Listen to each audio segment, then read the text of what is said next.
എല്ലാവർക്കും നമസ്കാരം. തിരിച്ചു പിടിക്കാനുണ്ട് നാടകവേദി എന്നാണ് നമ്മൾ ഈ വിഷയത്തിൻ്റെ പുറത്ത് സംസാരിക്കുന്നത്. തിരിച്ചു പിടിക്കാനുണ്ട് നാടകവേദി എന്ന് പറയുമ്പോൾ തന്നെ നാടകവേദി എവിടെയോ നഷ്ടപ്പെട്ടു എന്നൊരു തോന്നൽ നമുക്ക് വരുന്നുണ്ട്. അല്ലെങ്കിൽ നാടകവേദിയെ നമ്മൾ വലിച്ചെടുത്തുകൊണ്ടിരിക്കുകയാണ്, അത് എവിടെയോ ഇടയ്ക്ക് സ്റ്റക്കായി നിൽക്കുന്നു എന്നൊരു തോന്നൽ വരുന്നുണ്ട്. അല്ലെങ്കിൽ നാടകവേദി എവിടെയോ ഒരു കയ്യാലപ്പുറത്ത് തേങ്ങ പോലെ എവിടെയോ ഇരിക്കുകയാണ്, അത് വീഴാതെ നോക്കണം എന്നൊക്കെയുള്ള അർത്ഥം നമ്മുടെ ഉള്ളിൽ കടന്നു വരുന്നു. യഥാർത്ഥത്തിൽ അങ്ങനെയാണോ? മലയാളത്തിൽ അല്ലെങ്കിൽ കേരളത്തിലെ നാടകവേദിയിൽ ഇപ്പോൾ എന്തെല്ലാം മാറ്റങ്ങൾ വന്നിരിക്കുന്നു? ഇതൊക്കെയാണ് നമ്മൾ ഈ ചർച്ചയിൽ മുന്നോട്ട് പോകുമ്പോൾ നമുക്ക് വെളിപ്പെട്ട് വരാൻ പോകുന്ന വിഷയങ്ങൾ. അതിന് ഇന്ന് കേരളത്തിൽ സംസാരിക്കാൻ ഏറ്റവും ഉചിതരായിട്ടുള്ള 3 പേരാണ് നമ്മളോടൊപ്പം എത്തിച്ചേർന്നിട്ടുള്ളത്. അതിൽ ഇപ്പോൾ സജിതേച്ചിയാണെങ്കിലും സിനിമയിൽ വളരെ സജീവമായി നിൽക്കുമ്പോൾ പോലും നാടകങ്ങൾ എഴുതുകയും നാടകങ്ങൾ അഭിനയിക്കുകയും ഇപ്പോഴും നാഷണൽ തിയേറ്റർ ഫെസ്റ്റിവലുകളിലും അല്ലെങ്കിൽ മറ്റ് ഇൻ്റർനാഷണൽ ഫെസ്റ്റിവലുകളിലൊക്കെ കാളി നാടകം പോലെയുള്ള നാടകങ്ങൾ അവതരിപ്പിച്ചു കൊണ്ടിരിക്കുന്നു. ദീപൻ ചേട്ടനാണെങ്കിൽ നമുക്കെല്ലാവർക്കും അതിശയകരമായിട്ടുള്ള നിരവധി നാടകങ്ങൾ സംവിധാനം ചെയ്ത് വളരെ സജീവമായി നാടകരംഗത്ത് പ്രവർത്തിക്കുന്ന ആളാണ്. അനന്തകൃഷ്ണൻ സാറാണെങ്കിൽ വളരെ അക്കാദമിക്കലി നാടകത്തെ സമീപിക്കുകയും ക്ലാസ് എടുക്കുകയും ചെയ്തുകൊണ്ടിരിക്കുന്ന വ്യക്തിയാണ്. 3 പേർക്കും സ്നേഹത്തോടെ ഒരിക്കൽ കൂടി സ്വാഗതം.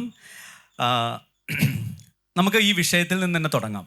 എനിക്ക് തോന്നുന്നു നാടകവേദി ഇപ്പോൾ മലയാളത്തിൽ നിരവധി ആളുകൾ, ചെറുപ്പക്കാരാണെങ്കിലും മറ്റ് ഒരു പൊതു സമൂഹത്തിൽ നിന്നുള്ള ആളുകളാണെങ്കിലും നാടകവേദിയിലേക്ക് കടന്നു വരുന്നത്, നാടകം കാണാൻ ആളുകൾ തിങ്ങിക്കൂടുന്നൊരു അവസരം ഇപ്പം ഉണ്ടാവുന്നുണ്ട്. അതിന് ചെറിയൊരു ഉദാഹരണമാണ് ഈ അടുത്ത് നടക്കുന്ന സ്കൂൾ, യൂണിവേഴ്സിറ്റി നാടക മത്സരങ്ങൾ പോലും ആളുകൾക്ക് സീറ്റ് കിട്ടാതെ പുറത്ത് നിൽക്കുന്ന അവസ്ഥ വരെ ഉണ്ടാവുന്നൊരു സംഗതി ഉണ്ട്.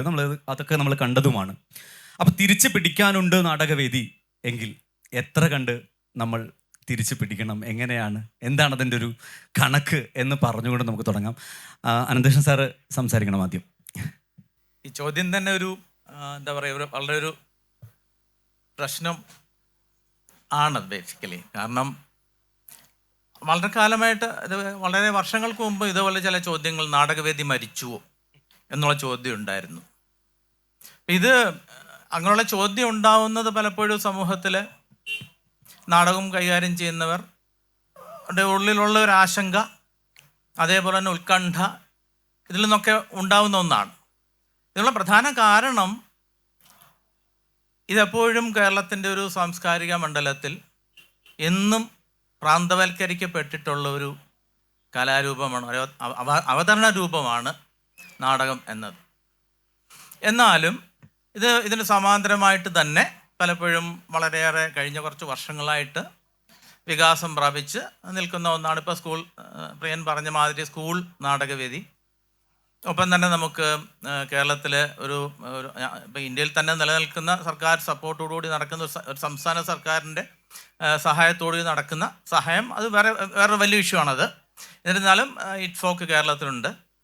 പിന്നെ ഇന്ത്യയിൽ അറിയപ്പെടുന്ന ധാരാളം നാടക സംവിധായകർ, ഇപ്പോൾ 21-ാം നൂറ്റാണ്ടിൽ പുതിയ അല്ലെങ്കിൽ അവതരണ രൂപങ്ങളിൽ ധാരാളം പരീക്ഷണം നടത്തിക്കൊണ്ടിരിക്കുന്ന ധാരാളം സംവിധായകരുള്ള നാടാണ്. പക്ഷേ ഇവിടെ നമ്മൾ ചോദിക്കുന്ന ഒരു ചോദ്യം, നാടകവേദി ഉണ്ടോ, അത് തിരിച്ചു പിടിക്കണമോ, തിരിച്ചു പിടിക്കേണ്ടതുണ്ട് എന്ന് പറയുമ്പോൾ നേരത്തെ പറഞ്ഞ പോലെ ഒരു ആങ്സൈറ്റി ഇതിനകത്തുണ്ട്. അതിന് കാരണങ്ങളില്ല എന്ന് പറയാൻ പറ്റില്ല. കാരണം പലതാണ്. ഒന്ന്, നമ്മൾ എത്രമാത്രം മറ്റ് കലാരൂപങ്ങളെ പോലെ എത്രമാത്രം സമകാലികമാണ് എന്നുള്ളൊരു ചോദ്യമുണ്ട് അതിനകത്ത്. സമകാലികം എന്നുദ്ദേശിക്കുമ്പോൾ ഇപ്പം നോവൽ, ഇവിടെ തന്നെ നോക്കിക്കഴിഞ്ഞാൽ നോവലിനെ കുറിച്ചോ കവിതയെക്കുറിച്ചോ മറ്റ് സാഹിത്യ രൂപങ്ങളെക്കുറിച്ചോ ഉള്ള ചർച്ചകളിലും അതിൻ്റെ ഉള്ള വേദികളും വെച്ച് കണക്ക് നോക്കുമ്പോൾ നാടകം എന്ന് പറയുന്നത് ഇന്നിപ്പോൾ നാടകത്തെക്കുറിച്ചുള്ള ചർച്ച ഈ ഒരു സെഷനിൽ മാത്രം ഒതുങ്ങുകയാണ്. അതോടൊപ്പം തന്നെ ഇത്രയും വലിയൊരു ഫെസ്റ്റിവലിൽ എവിടെയെങ്കിലും ഒരു നാടക അവതരണം നടക്കുന്നുണ്ടോ എന്നുള്ള ചോദ്യം ഇവിടെയുണ്ട്. അപ്പോൾ ഇതൊക്കെ കാണിക്കുന്നത് മൗലികമായ ചില കാര്യങ്ങൾ ഇതിന് പിന്നിലുണ്ടാവാം. ഒന്ന്, എനിക്ക് തോന്നുന്നത് ഇത് എത്രമാത്രം സമകാലികമായിട്ടുള്ള രീതിയിൽ അല്ലെങ്കിൽ സമകാലത്തോട് എത്രമാത്രം പ്രതികരിക്കുന്നു. അത് സമകാലികം എന്നുദ്ദേശിക്കുന്നത് സമകാലത്തിലുള്ള ഒരു അല്ലെങ്കിൽ ദൃശ്യ സംസ്കാരത്തോട്, അതേപോലെ തന്നെ സമകാലത്തിൻ്റെ ഒരു മനസ്സിനോട്, ആ മനസ്സിനെ അല്ലെങ്കിൽ നാടകത്തിലേക്ക് അല്ലെങ്കിൽ നാടകം എന്നതിലുപരിയായിട്ട് അവതരണം എന്ന് പറയുന്ന സങ്കല്പത്തിലേക്ക് കൊണ്ടുവരാൻ എത്രമാത്രം നമ്മൾ ശ്രമിക്കുന്നുണ്ട്. കാരണം പലപ്പോഴും നമ്മൾ പറയാറുണ്ട്, ഒരു രാഷ്ട്രീയമായ ഒരു ഒരു മാനിഫെസ്റ്റേഷനാണ് നാടകം എന്ന് പറയുമ്പോഴും അല്ലെങ്കിൽ ഇപ്പം ഒരു സമകാല മനുഷ്യൻ്റെ മനസ്സിൻ്റെ വിഹ്വലതകളെയും അല്ലെങ്കിൽ സങ്കീർണതകളെയും ആവിഷ്കരിക്കാനും അതിന് അപ്രോപ്രിയേറ്റ് ആയിട്ടുള്ള ഒരു ഭാഷയെ, ഒരു രംഗഭാഷയെ, ഒരു ഒരു അവതരണ സംസ്കാരത്തെ കൊണ്ടുവരാനും എത്രമാത്രം കഴിഞ്ഞിട്ടുണ്ട് എന്നുള്ള ചോദ്യം ഇതിലുണ്ട് ബേസിക്കലി. അത് പലപ്പോഴും നമ്മൾ കഴിഞ്ഞ 2-3 വർഷങ്ങളായിട്ട് നടക്കുന്ന ഇറ്റ്ഫോക്കിലൊക്കെ അതിനെ മറികടക്കാൻ വേണ്ടിയുള്ള ശ്രമങ്ങൾ നടത്തിക്കൊണ്ടിരിക്കുന്നുണ്ട്. പക്ഷേ എത്രമാത്രം നമുക്ക് എന്താ പറയുക, ഒരു 20 അല്ലെങ്കിൽ 20-40 ഇടയ്ക്കുള്ള എത്ര ഓഡിയൻസ് ഇമാതിരിയുള്ള ഇൻ്റർനാഷണൽ ഫെസ്റ്റിവലിലേക്ക് വരുന്നുണ്ട് എന്നുള്ള ചോദ്യമുണ്ട് ഇവിടെ. ഓക്കെ, സജിതേച്ചി, തിരിച്ചു പിടിക്കാനുണ്ട് നാടകവേദി, എത്ര പിടിക്കാനുണ്ട്? എനിക്ക് പിന്നെ ഈ ടൈറ്റിൽ തന്നെ ഭയങ്കര പ്രോബ്ലമാറ്റിക് ആയിട്ടാണ് തോന്നുന്നത്. പിന്നെ ഇടയ്ക്ക് നമ്മളെടുത്ത് ഇതുപോലെയുള്ള ഫെസ്റ്റിവൽസിലൊക്കെ വരുന്ന സമയത്ത്, പ്രത്യേകിച്ച് ലിറ്ററേച്ചർ ഫെസ്റ്റിവലിലൊക്കെ പോകുന്ന സമയത്ത് നാടകം മരിച്ചുവോ ഇങ്ങനെയൊക്കെ ആയിരിക്കും ടൈറ്റിൽ. അപ്പം നമ്മളെടുത്ത് എന്നിട്ട് ചില ആങ്കേഴ്സൊക്കെ വന്നിട്ട് അല്ലെങ്കിൽ ഒരു നമ്മളെയൊക്കെ ഇൻ്റർവ്യൂ ചെയ്യാൻ വേണ്ടി വരുന്ന സമയത്ത് ചോദിക്കുന്ന ഒരു ചോദ്യം എന്ന് പറഞ്ഞാൽ, നാടകത്തിൻ്റെ ഇപ്പോഴത്തെ വളരെ പരിതാപകരമായ അവസ്ഥയിൽ നിന്നുകൊണ്ട് നോക്കുന്ന സമയത്ത് എങ്ങനെയായിരിക്കും നാടകത്തിലേക്ക് ഏത് രീതിയിലായിരിക്കും നിങ്ങൾക്ക് കോൺട്രിബ്യൂട്ട് ചെയ്യാൻ പറ്റുക എന്നൊക്കെ ചോദിച്ചു കളയും. അപ്പോൾ എനിക്കിത് മനസ്സിലാവുന്നില്ല. ഞാൻ ചോദിക്കാറുണ്ട്, ഇങ്ങനെ ചോദിക്കുമ്പോൾ നമ്മളോട് ചോദിക്കുമ്പോൾ, നിങ്ങൾ എത്ര നാടകങ്ങൾ കാണാൻ വേണ്ടി ശ്രമിച്ചിട്ടെങ്കിലുമുണ്ട്, അല്ലെങ്കിൽ നിങ്ങളുടെ ചുറ്റുമുള്ള ഏതൊക്കെ നാടകങ്ങൾ നടക്കുന്നുണ്ടെന്ന് നിങ്ങൾക്ക് അറിയാമോ? ഇതൊന്നും ഉണ്ടാവില്ല. പക്ഷേ ആദ്യം തന്നെ ഒരു തീരുമാനം എടുത്തിട്ടുണ്ട്, നാടകം മരിച്ചു കഴിഞ്ഞു അല്ലെങ്കിൽ നാടകം വളരെ മോശം അവസ്ഥയിലാണ് എന്നുള്ളത്. അപ്പോൾ അത് തന്നെ നമുക്കൊരു ഭയങ്കര പ്രശ്നമാണ്. പിന്നെ ഞാൻ വിചാരിക്കുന്നത് എന്താ പറയുക, നാടകം മരിക്കുകയല്ല ചെയ്യണത്. യഥാർത്ഥത്തിൽ നാടകം കളിക്കാനുള്ള അവസരങ്ങൾ ഇല്ലാതെ ആയിക്കൊണ്ടിരിക്കുകയാണ്. അതിന് ഒട്ടനവധി റീസൺസ് ഉണ്ട്. അതിൽ പ്രധാനപ്പെട്ട ഇപ്പം ഇത്തരം ഒരു സ്ഥലത്ത് വെച്ചിട്ട് നമുക്ക് പറയേണ്ട കാര്യം എന്ന് പറയുന്നത്, നാടകം ചെയ്യാൻ വേണ്ടി ഇപ്പം എനിക്ക് നാടകം ചെയ്യാൻ തോന്നണമെങ്കിൽ എന്തെല്ലാം കാര്യങ്ങൾ ഇപ്പം ഞാൻ ആസ് എ പേഴ്സൺ ഞാൻ ആലോചിക്കുന്നത്, എനിക്കൊരു നല്ലൊരു തിയേറ്റർ ഗ്രൂപ്പ് വേണം. ആ തിയേറ്റർ ഗ്രൂപ്പ് എങ്ങനെ നിൽക്കണം? അതിന് ഫണ്ട് വേണമല്ലോ. ഫണ്ട് ഉണ്ടെങ്കിലേ ആ തിയേറ്റർ ഗ്രൂപ്പ് നിൽക്കുള്ളൂ. ഇനി ഫണ്ടുണ്ട്, നാടകങ്ങൾ ചെയ്തു, ഈ നാടകങ്ങൾ ചെയ്യാനുള്ള അവസരങ്ങൾ വേണമല്ലോ. പ്രോപ്പറായിട്ട് ഇവിടെ കുറച്ച് പേരെങ്കിലും നാടകപ്രവർത്തകരുണ്ട്, അവർക്കറിയാം എത്ര പേർക്ക് പ്രോപ്പറായിട്ടുള്ള പണം കൊടുത്തുകൊണ്ട്, വേതനം കൊടുത്തുകൊണ്ട് നമ്മൾ നാടകം ചെയ്തിട്ടുണ്ടാവും. ഞാൻ ഇതുവരെ നാടകം ചെയ്തതിൽ വളരെ വളരെ അപൂർവമായിട്ട് മാത്രമേ നാടകം ചെയ്തതിൻ്റെ ഭാഗമായിട്ട് എനിക്ക് എന്തെങ്കിലും പ്രതിഫലം കിട്ടിയിട്ടുള്ളൂ. അപ്പം ഈ ഒരു സാഹചര്യത്തിലാണ് കേരളത്തിൽ മനുഷ്യർ നാടകം ചെയ്യുന്നത്. കുറേ നാടകപ്രവർത്തകർ നാടകം ചെയ്തുകൊണ്ടിരിക്കുന്നുണ്ട്. ഇപ്പം ദീപൻ്റെ ഒക്കെ നാടകത്തിന് ഈ പറയുന്ന നാടകം മരിച്ചുവോ എന്ന് പറയുമ്പോൾ ഇവർ മനസ്സിലാക്കണം, ദീപൻ്റെ നാടകത്തിനൊക്കെ എന്നെ വിളിച്ചിട്ട് ചോദിക്കും, ഒരു ടിക്കറ്റ് സംഘടിപ്പിക്കാൻ എന്ത് ചെയ്യാൻ പറ്റും എന്നുള്ളത്. അപ്പം അങ്ങനെയുള്ള അവസ്ഥയുള്ള ഒരു കേരളത്തിലാണ് നമ്മൾ ഈ പറയുന്ന നാടകം മരിച്ചുവോ എന്നുള്ള ഇത്തരം ഡിസ്കഷൻസ് തന്നെ വരുന്നത്. അപ്പം എനിക്ക് തോന്നുന്നത് ആ ഡിസ്കഷൻ അല്ല വേണ്ടത്, കുറച്ചും കൂടി ഡിഫറെൻ്റ് ആയുള്ള ഒരു ദീപൻ ചേട്ടനിലേക്ക് വരാം. ഇപ്പോൾ ദീപൻ ചേട്ടൻ്റെ നാടകങ്ങൾ നമുക്ക് ടിക്കറ്റ് എടുത്ത് കാണാനായിട്ട് ആളുകൾ ക്യൂ നിൽക്കുന്ന കാഴ്ചയുണ്ട്. ഖസാക്കിൻ്റെ ഇതിഹാസം പോലുള്ള നാടകങ്ങൾ, പിയർജൻ്റ് പോലുള്ള നാടകങ്ങൾ, ഉബ്രായ് പോലുള്ള നാടകങ്ങൾ, ആളുകൾ ഇടിച്ചു കയറിയാണ് നാടകം കാണാൻ കാത്തു നിൽക്കുന്നത്. ദീപൻ ചേട്ടൻ്റെ അഭിപ്രായം എന്താണ്? നാടകം ഈ പറഞ്ഞതുപോലെ 2000 വർഷങ്ങളായിട്ട് മരിച്ചുകൊണ്ടിരിക്കുന്ന കലാരൂപമാണ്. ഇപ്പോഴും മരിച്ചു തീർന്നിട്ടില്ല. അതെ, 2000 വർഷം മുമ്പ് തന്നെ ഇത് മരിച്ചോ ഇല്ലയോ എന്നിങ്ങനെ സംസാരിച്ചു കൊണ്ടിട്ടാണ് ഇപ്പോഴും മരിച്ചുകൊണ്ടിരിക്കുകയാണ്. അപ്പോൾ ഈ നാടകം എന്ന് പറയുന്ന കലാരൂപം മറ്റു കലാരൂപങ്ങളെ അപേക്ഷിച്ചിട്ട് അതിൻ്റെ ഘടനാപരമായിട്ടുള്ള സവിശേഷത എന്ന് പറഞ്ഞിട്ടുണ്ടെങ്കിൽ, ഇപ്പോൾ സിനിമ, സാഹിത്യം, ചിത്രകല എന്നൊക്കെ പറയുന്ന ആ ഫോമുകൾക്കൊക്കെ നമുക്കൊരു കയ്യിലെടുത്ത് പിടിക്കാവുന്ന ഒരു വസ്തുവുണ്ട്. നാടകം എന്ന് പറഞ്ഞാൽ മഴ പെയ്യുന്നത് പോലെയാണ്, വളരെ എഫിമറലാണ്. അത് നാടകം കഴിഞ്ഞതോടുകൂടി അത് കഴിഞ്ഞു. നിങ്ങൾ കണ്ടാൽ കണ്ടു, അല്ലെങ്കിൽ കണ്ടില്ല. നിങ്ങൾക്ക് കിട്ടാൻ പോകുന്നത് അതിൻ്റെ ഒരു സ്ക്രിപ്റ്റ്, എഴുതി വയ്ക്കപ്പെട്ടിട്ടുള്ള ഒരു കൃതിയാണ് നിങ്ങളുടെ കയ്യിൽ പിടിക്കാൻ പറ്റുന്നത്. അതെ. അപ്പോൾ ഈ നാടകം തിരിച്ചു പിടിക്കുക, അല്ലെങ്കിൽ നാടകം മരിച്ചു, അങ്ങനെയൊക്കെയുള്ള ഒരു നാടകം മരിച്ചു എന്നല്ല ഡിസ്കഷൻ നമ്മുടെ ഇവിടെ. നാടകം തിരിച്ചു പിടിക്കുക എന്നുള്ളതാണ് ഡിസ്കഷൻ. അപ്പോൾ അങ്ങനെ ഒരു ഡിസ്കഷൻ ഉണ്ടാകുന്നത് പലപ്പോഴും നമ്മൾ ഈ മഴ പെയ്യുന്നത് പോലെ തീർന്നു പോകുന്ന ഒരു കലാരൂപമാണല്ലോ നാടകം. അപ്പോൾ പല ആളുകളും ഇത് അതിന് ചുറ്റുമുണ്ടാവുന്ന ആളുകൾക്ക് മാത്രമേ അനുഭവിക്കാൻ പറ്റുകയുള്ളൂ. അവിടെ മഴ പെയ്യുമ്പോൾ അവിടെ ഉണ്ടെങ്കിൽ നിങ്ങൾ മഴ നനഞ്ഞു, അല്ലെങ്കിൽ നനയാൻ പറ്റില്ല. പക്ഷെ സിനിമ നിങ്ങൾക്ക് ഇനിയും കാണാം, അല്ലെങ്കിൽ ഒരു പുസ്തകം നിങ്ങൾക്ക് കയ്യിൽ വാങ്ങി ഇഷ്ടമുള്ള സമയത്ത് വാങ്ങിക്കാം, ചിത്രം നിങ്ങളുടെ വീട്ടിലുണ്ടെങ്കിൽ നിങ്ങൾക്ക് എപ്പോൾ വേണമെങ്കിലും പോയി ഇരുന്ന് കാണാം. നാടകം അങ്ങനെയല്ല. അപ്പോൾ അതുകൊണ്ട് സ്വാഭാവികമായിട്ടും നാടകത്തിൻ്റെ തുടർച്ചയായിട്ടുള്ള അവതരണങ്ങളും കാര്യങ്ങളൊക്കെ നടക്കുന്നുണ്ടെങ്കിൽ തന്നെ പൊതുവെ അതുമായി ഇടപഴകാനുള്ള അവസരം പല ആൾക്കും കുറവാണ്. അതല്ലെങ്കിൽ കിട്ടുന്നില്ല, മുഴുവൻ ആളുകൾക്കും അതിലേക്ക് എത്തിച്ചേരാൻ കഴിയുന്നില്ല. അപ്പോൾ പക്ഷേ നമ്മൾ പലപ്പോഴും ഈ നാടകവേദിയെ സാഹിത്യവുമായിട്ട് ബന്ധപ്പെടുത്തിയാണ് നമ്മൾ സംസാരിക്കാറുള്ളത്. എഴുത്തിൻ്റെ കാര്യം നോക്കുകയാണെങ്കിൽ നമ്മുടെ നാടക സാഹിത്യ ചരിത്രം നോക്കുകയാണെങ്കിൽ മുൻപുണ്ടായ അത്രയും കേമപ്പെട്ട എഴുത്തുകളൊന്നും നാടകത്തിൽ നടക്കുന്നില്ല എന്ന് വേണമെങ്കിൽ പറയാവുന്നതാണ്. ആ തരത്തിൽ വളരെ കുറച്ച് നാടകകൃതികളെ ഉണ്ടാകുന്നുള്ളൂ. പക്ഷെ നാടകകൃതികൾ ഉണ്ടാകുന്നുള്ളൂ എന്ന് പറയുന്ന സമയത്ത് നാടകം ഉണ്ടാകുന്നുണ്ട്. നാടകം എന്ന് പറയുന്ന നാടകകൃതി അല്ലല്ലോ. നാടകകൃതി എന്ന് സാഹിത്യമാണ്. നാടകം എന്ന് പറയുന്നത് ജീവനുള്ള മനുഷ്യർ ഒരിടത്ത് ടൈം ആൻഡ് സ്പേസിനകത്ത് നിന്ന് വ്യാപരിക്കുന്ന ഒരു എക്സ്പീരിയൻസ്ഡ് ആയിട്ടുള്ള ഫോമാണ് തിയേറ്റർ. അത് മഴ പെയ്യുന്നത് പോലെ തന്നെയാണ് ആ ഫോം. അതുകൊണ്ട് നമ്മൾ ചരിത്രം നോക്കുന്ന സമയത്ത് നാടക മേഖലയുടെ ഘടനാപരമായിട്ടുള്ള സവിശേഷത കാര്യത്തിൽ നാടകം എനിക്ക് തോന്നുന്നത് ഒരുപാട് മുന്നോട്ട് പോന്നിട്ടുള്ള സമയമാണ് കഴിഞ്ഞൊരു 20 വർഷക്കാലം. അത് ഇന്ത്യയിൽ തന്നെ മലയാള നാടകവേദിനെ ആ തരത്തിലാണ് രേഖപ്പെടുത്തിയിട്ടുള്ളത്. വളരെ പ്രധാനപ്പെട്ട ഒരു ഇടമായിട്ട് കേരളം മാറിക്കഴിഞ്ഞിട്ടുണ്ട്. കേരളത്തിലുണ്ടായിട്ടുള്ള അന്തർദേശീയ നാടക ഫെസ്റ്റിവലും അതിൻ്റെ ഉയർച്ചയും അതിന് വരുന്ന വിപുലമായിട്ടുള്ള കാഴ്ചക്കാരുടെയൊക്കെ എണ്ണം നോക്കിക്കഴിഞ്ഞാൽ മനസ്സിലാവുന്നതാണ്. നമ്മൾ മുൻപ് ഉണ്ടായ സംവിധായകരും നാടകപ്രവർത്തകരും എല്ലാം വളരെ സ്ട്രഗിൾ ചെയ്തിട്ടാണ് 20-50 പേരെ കൂട്ടിച്ചേർത്തിരുന്നെങ്കിൽ ഇപ്പോൾ ആയിരക്കണക്കിന് ആളുകൾ കൂട്ടി നിന്നുകൊണ്ട് നാടകം കാണാനും ചേർന്നിരിക്കാനുമുള്ള ഒരു അവസ്ഥ യഥാർത്ഥ സംജാതമായിട്ടുണ്ട്. ആ തരത്തിൽ യഥാർത്ഥത്തിൽ നാടകവേദി തിരിച്ചു പിടിക്കപ്പെട്ടുള്ള കാലമാണ് ഇപ്പോൾ എനിക്ക് തോന്നുന്നു. Very good.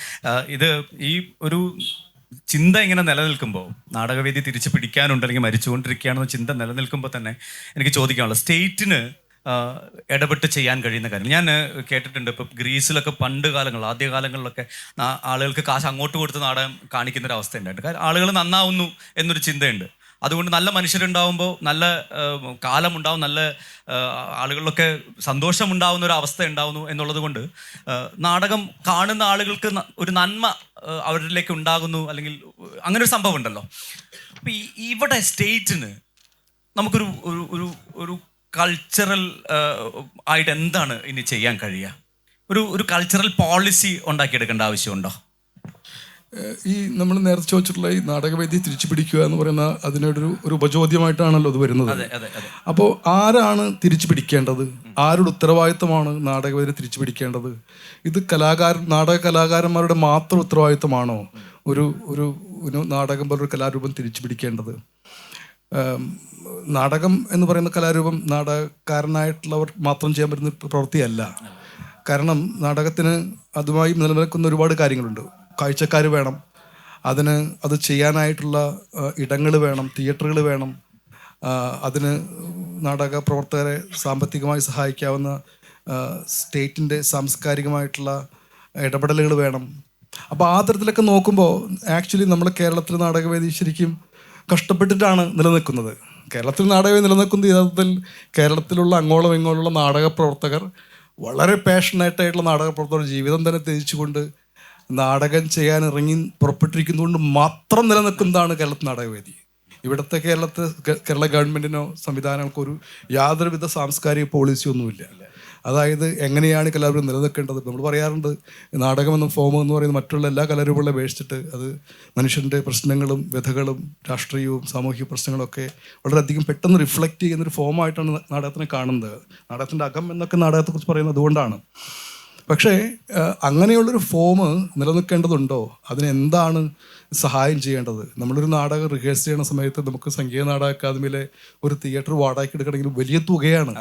നമ്മൾ എവിടെയൊക്കെ നാടകം കളിച്ചിട്ടുള്ള ആളെന്ന് പറഞ്ഞിട്ട് പോലും അവിടെ പോയിട്ട് കാര്യമൊന്നുമില്ല, അവർ തരില്ല അത്. അപ്പോൾ നിങ്ങൾ വീണ്ടും നിങ്ങൾ എവിടെന്നോ പിരിവെടുത്തിട്ടോ നിങ്ങളുടെ ഭാര്യയുടെ മാല പണയം വെച്ചിട്ടോ ഒക്കെ വേണം ഈ നാടകം ഉണ്ടാക്കിയെടുക്കാനായിട്ട്. അപ്പോൾ ഇവിടെ ഒന്നും ഈ വക യാതൊരു വക സാംസ്കാരിക പോളിസി നിലനിൽക്കുന്നില്ല അവളാണ്. അത് നമ്മളിപ്പോൾ ഈ അടുത്ത കാലത്ത് ഉദാഹരണത്തിന് ഉണ്ടായിട്ടുള്ള ഈ നാടക കലാരൂപം നാടക ഫെസ്റ്റിവൽ എന്നൊക്കെ പറഞ്ഞൊരു അവസാനത്തെ അതിൻ്റെ ഏണിയിൽ എന്ന് പറയുന്ന പ്രയോറിറ്റിയിലെ ഏറ്റവും അവസാനം വരുന്നൊരു കാര്യമാണ്.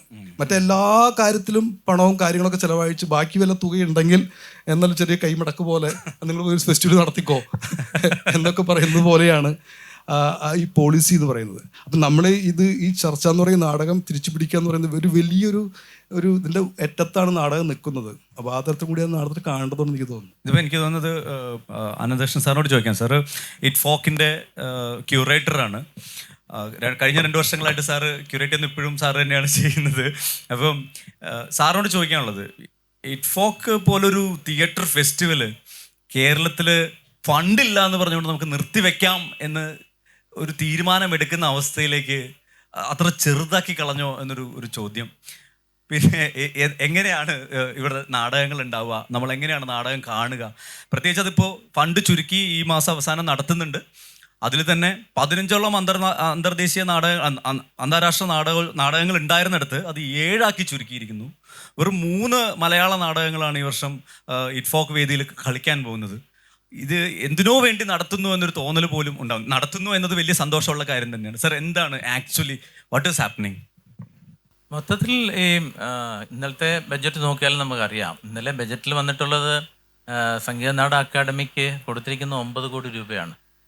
ഈ വർഷവും ഏകദേശം അത്രയും തുക 24-25 കൊടുത്തിട്ടുണ്ട്. 25-26 ഉള്ള ഔട്ട്ലേ എന്ന് പറയുന്നത് 9 crore. അപ്പോൾ അതിൽ കഴിഞ്ഞ തവണത്തെ അതിൽ പിന്നെ 50% കട്ട് വന്നു. അത് 4.5 കോടിയായിട്ട് അല്ലെങ്കിൽ 4 കോടി സംതിങ് ആയിട്ട് മാറി. ഈ 4 കോടിയിലേക്ക് ഇതിൻ്റെ ബജറ്റ് എത്തുമ്പോൾ ഒന്ന് ആലോചിക്കണം. ഞാനും ദീപനും അനുരാധ കപൂറോട് ക്യൂറേറ്റ് ചെയ്ത 2023 ഫെസ്റ്റിവൽ നമ്മൾ ചിലവാക്കിയ ഏകദേശം 5.2 crore ആയിരുന്നു. അതായത് ഒരു ഇൻ്റർനാഷണൽ ഫെസ്റ്റിവലിന് നടത്താൻ വേണ്ട ഒരു ബജറ്റ് പോലും ഇന്നിപ്പോൾ സംഗീത നാടക അക്കാദമിക്ക് കിട്ടുന്നില്ല. മാത്രമല്ല, സംഗീത നാടക അക്കാദമിയുടെ മാൻഡേറ്റ് എന്ന് പറഞ്ഞ ഇറ്റ് ഫോക്ക് മാത്രമല്ല. ഇവിടെ പ്രാദേശികമായ കലാകാരന്മാരുടെ വെൽഫെയർ ഉണ്ട്, അവരുടെ ഇൻഷുറൻസ് ഉണ്ട്, അവരുടെ പെൻഷൻ ഉണ്ട്. അതേപോലെ തന്നെ സംഗീതം, നൃത്തം, മാജിക്ക്, അങ്ങനെ എല്ലാം ഉൾപ്പെടുന്ന ഒരു ടെറിട്ടറി അവരുടെ കയ്യിലുണ്ട്. അതെല്ലാം അഡ്രസ്സ് ചെയ്യേണ്ട അവരാണ്. അതൊരു വലിയ ഇഷ്യൂ തന്നെയാണ്. കാരണം ഈ ഒരു കൾച്ചറൽ ഔട്ട്ലേ അല്ലെങ്കിൽ എന്ന് പറയുന്നത് കൾച്ചറിന് വേണ്ടിയുള്ള ഒരു മാറ്റിവെക്കുന്ന തുക വളരെ കുറവാണ്. അതേസമയം ഇന്നലത്തെ ബഡ്ജറ്റിൽ ചലച്ചിത്ര അക്കാദമിക്ക് 14 കോടി ഉണ്ട്. അപ്പം അങ്ങനെ പലപ്പോഴും എന്നിട്ട് ഇതിന് ഓവർ ആൻഡ് എബോവ് എന്താ പറയുക, ഈ ഞങ്ങൾ തനതായ വരുമാനം ഉണ്ടാക്കണം എന്ന് പറയുന്നു. ഈ ഒരു കാലഘട്ടത്തിൽ ഈ അക്കാഡമികൾക്കൊക്കെ തനതായ വരുമാനം എങ്ങനെ ഉണ്ടാവും എന്നുള്ളതിനെ കുറിച്ച് ആശങ്കയുണ്ട്. എങ്ങനെ അത് വളരെ സാധ്യത കുറവാണ്. വിശേഷിച്ചും ഒരു വെൽഫെയർ സ്റ്റേറ്റിൽ കലയ്ക്കും സംസ്കാരത്തിനും വേണ്ടിയുള്ളൊരു അക്കാഡമി എങ്ങനെയാണ് തനതായ വരുമാനം ഉണ്ടാക്കുക എന്നുള്ളത് വലിയ ചോദ്യമാണ്. കാരണം ഇതൊരു കൾച്ചറൽ ഇൻഡസ്ട്രി അല്ല. വേറെ സിനിമയാണെങ്കിൽ തനതായ വരുമാനം ഉണ്ടാക്കാൻ സാധ്യതയുണ്ട്, ധാരാളം സാധ്യതയുണ്ട്. ഇതിങ്ങനെ ഒരു പെർമനന്റായിട്ടുള്ളൊരു ഇഷ്യൂ ആണിത്. കാരണം ഇറ്റ് ഈസ് കണ്ടിന്യൂയിങ്. അതോടൊപ്പം തന്നെ നേരത്തെ ദീപൻ പറഞ്ഞ മാതിരി തന്നെയുള്ള പ്രശ്നം ഈ ഇൻഫ്രാസ്ട്രക്ചറാണ്.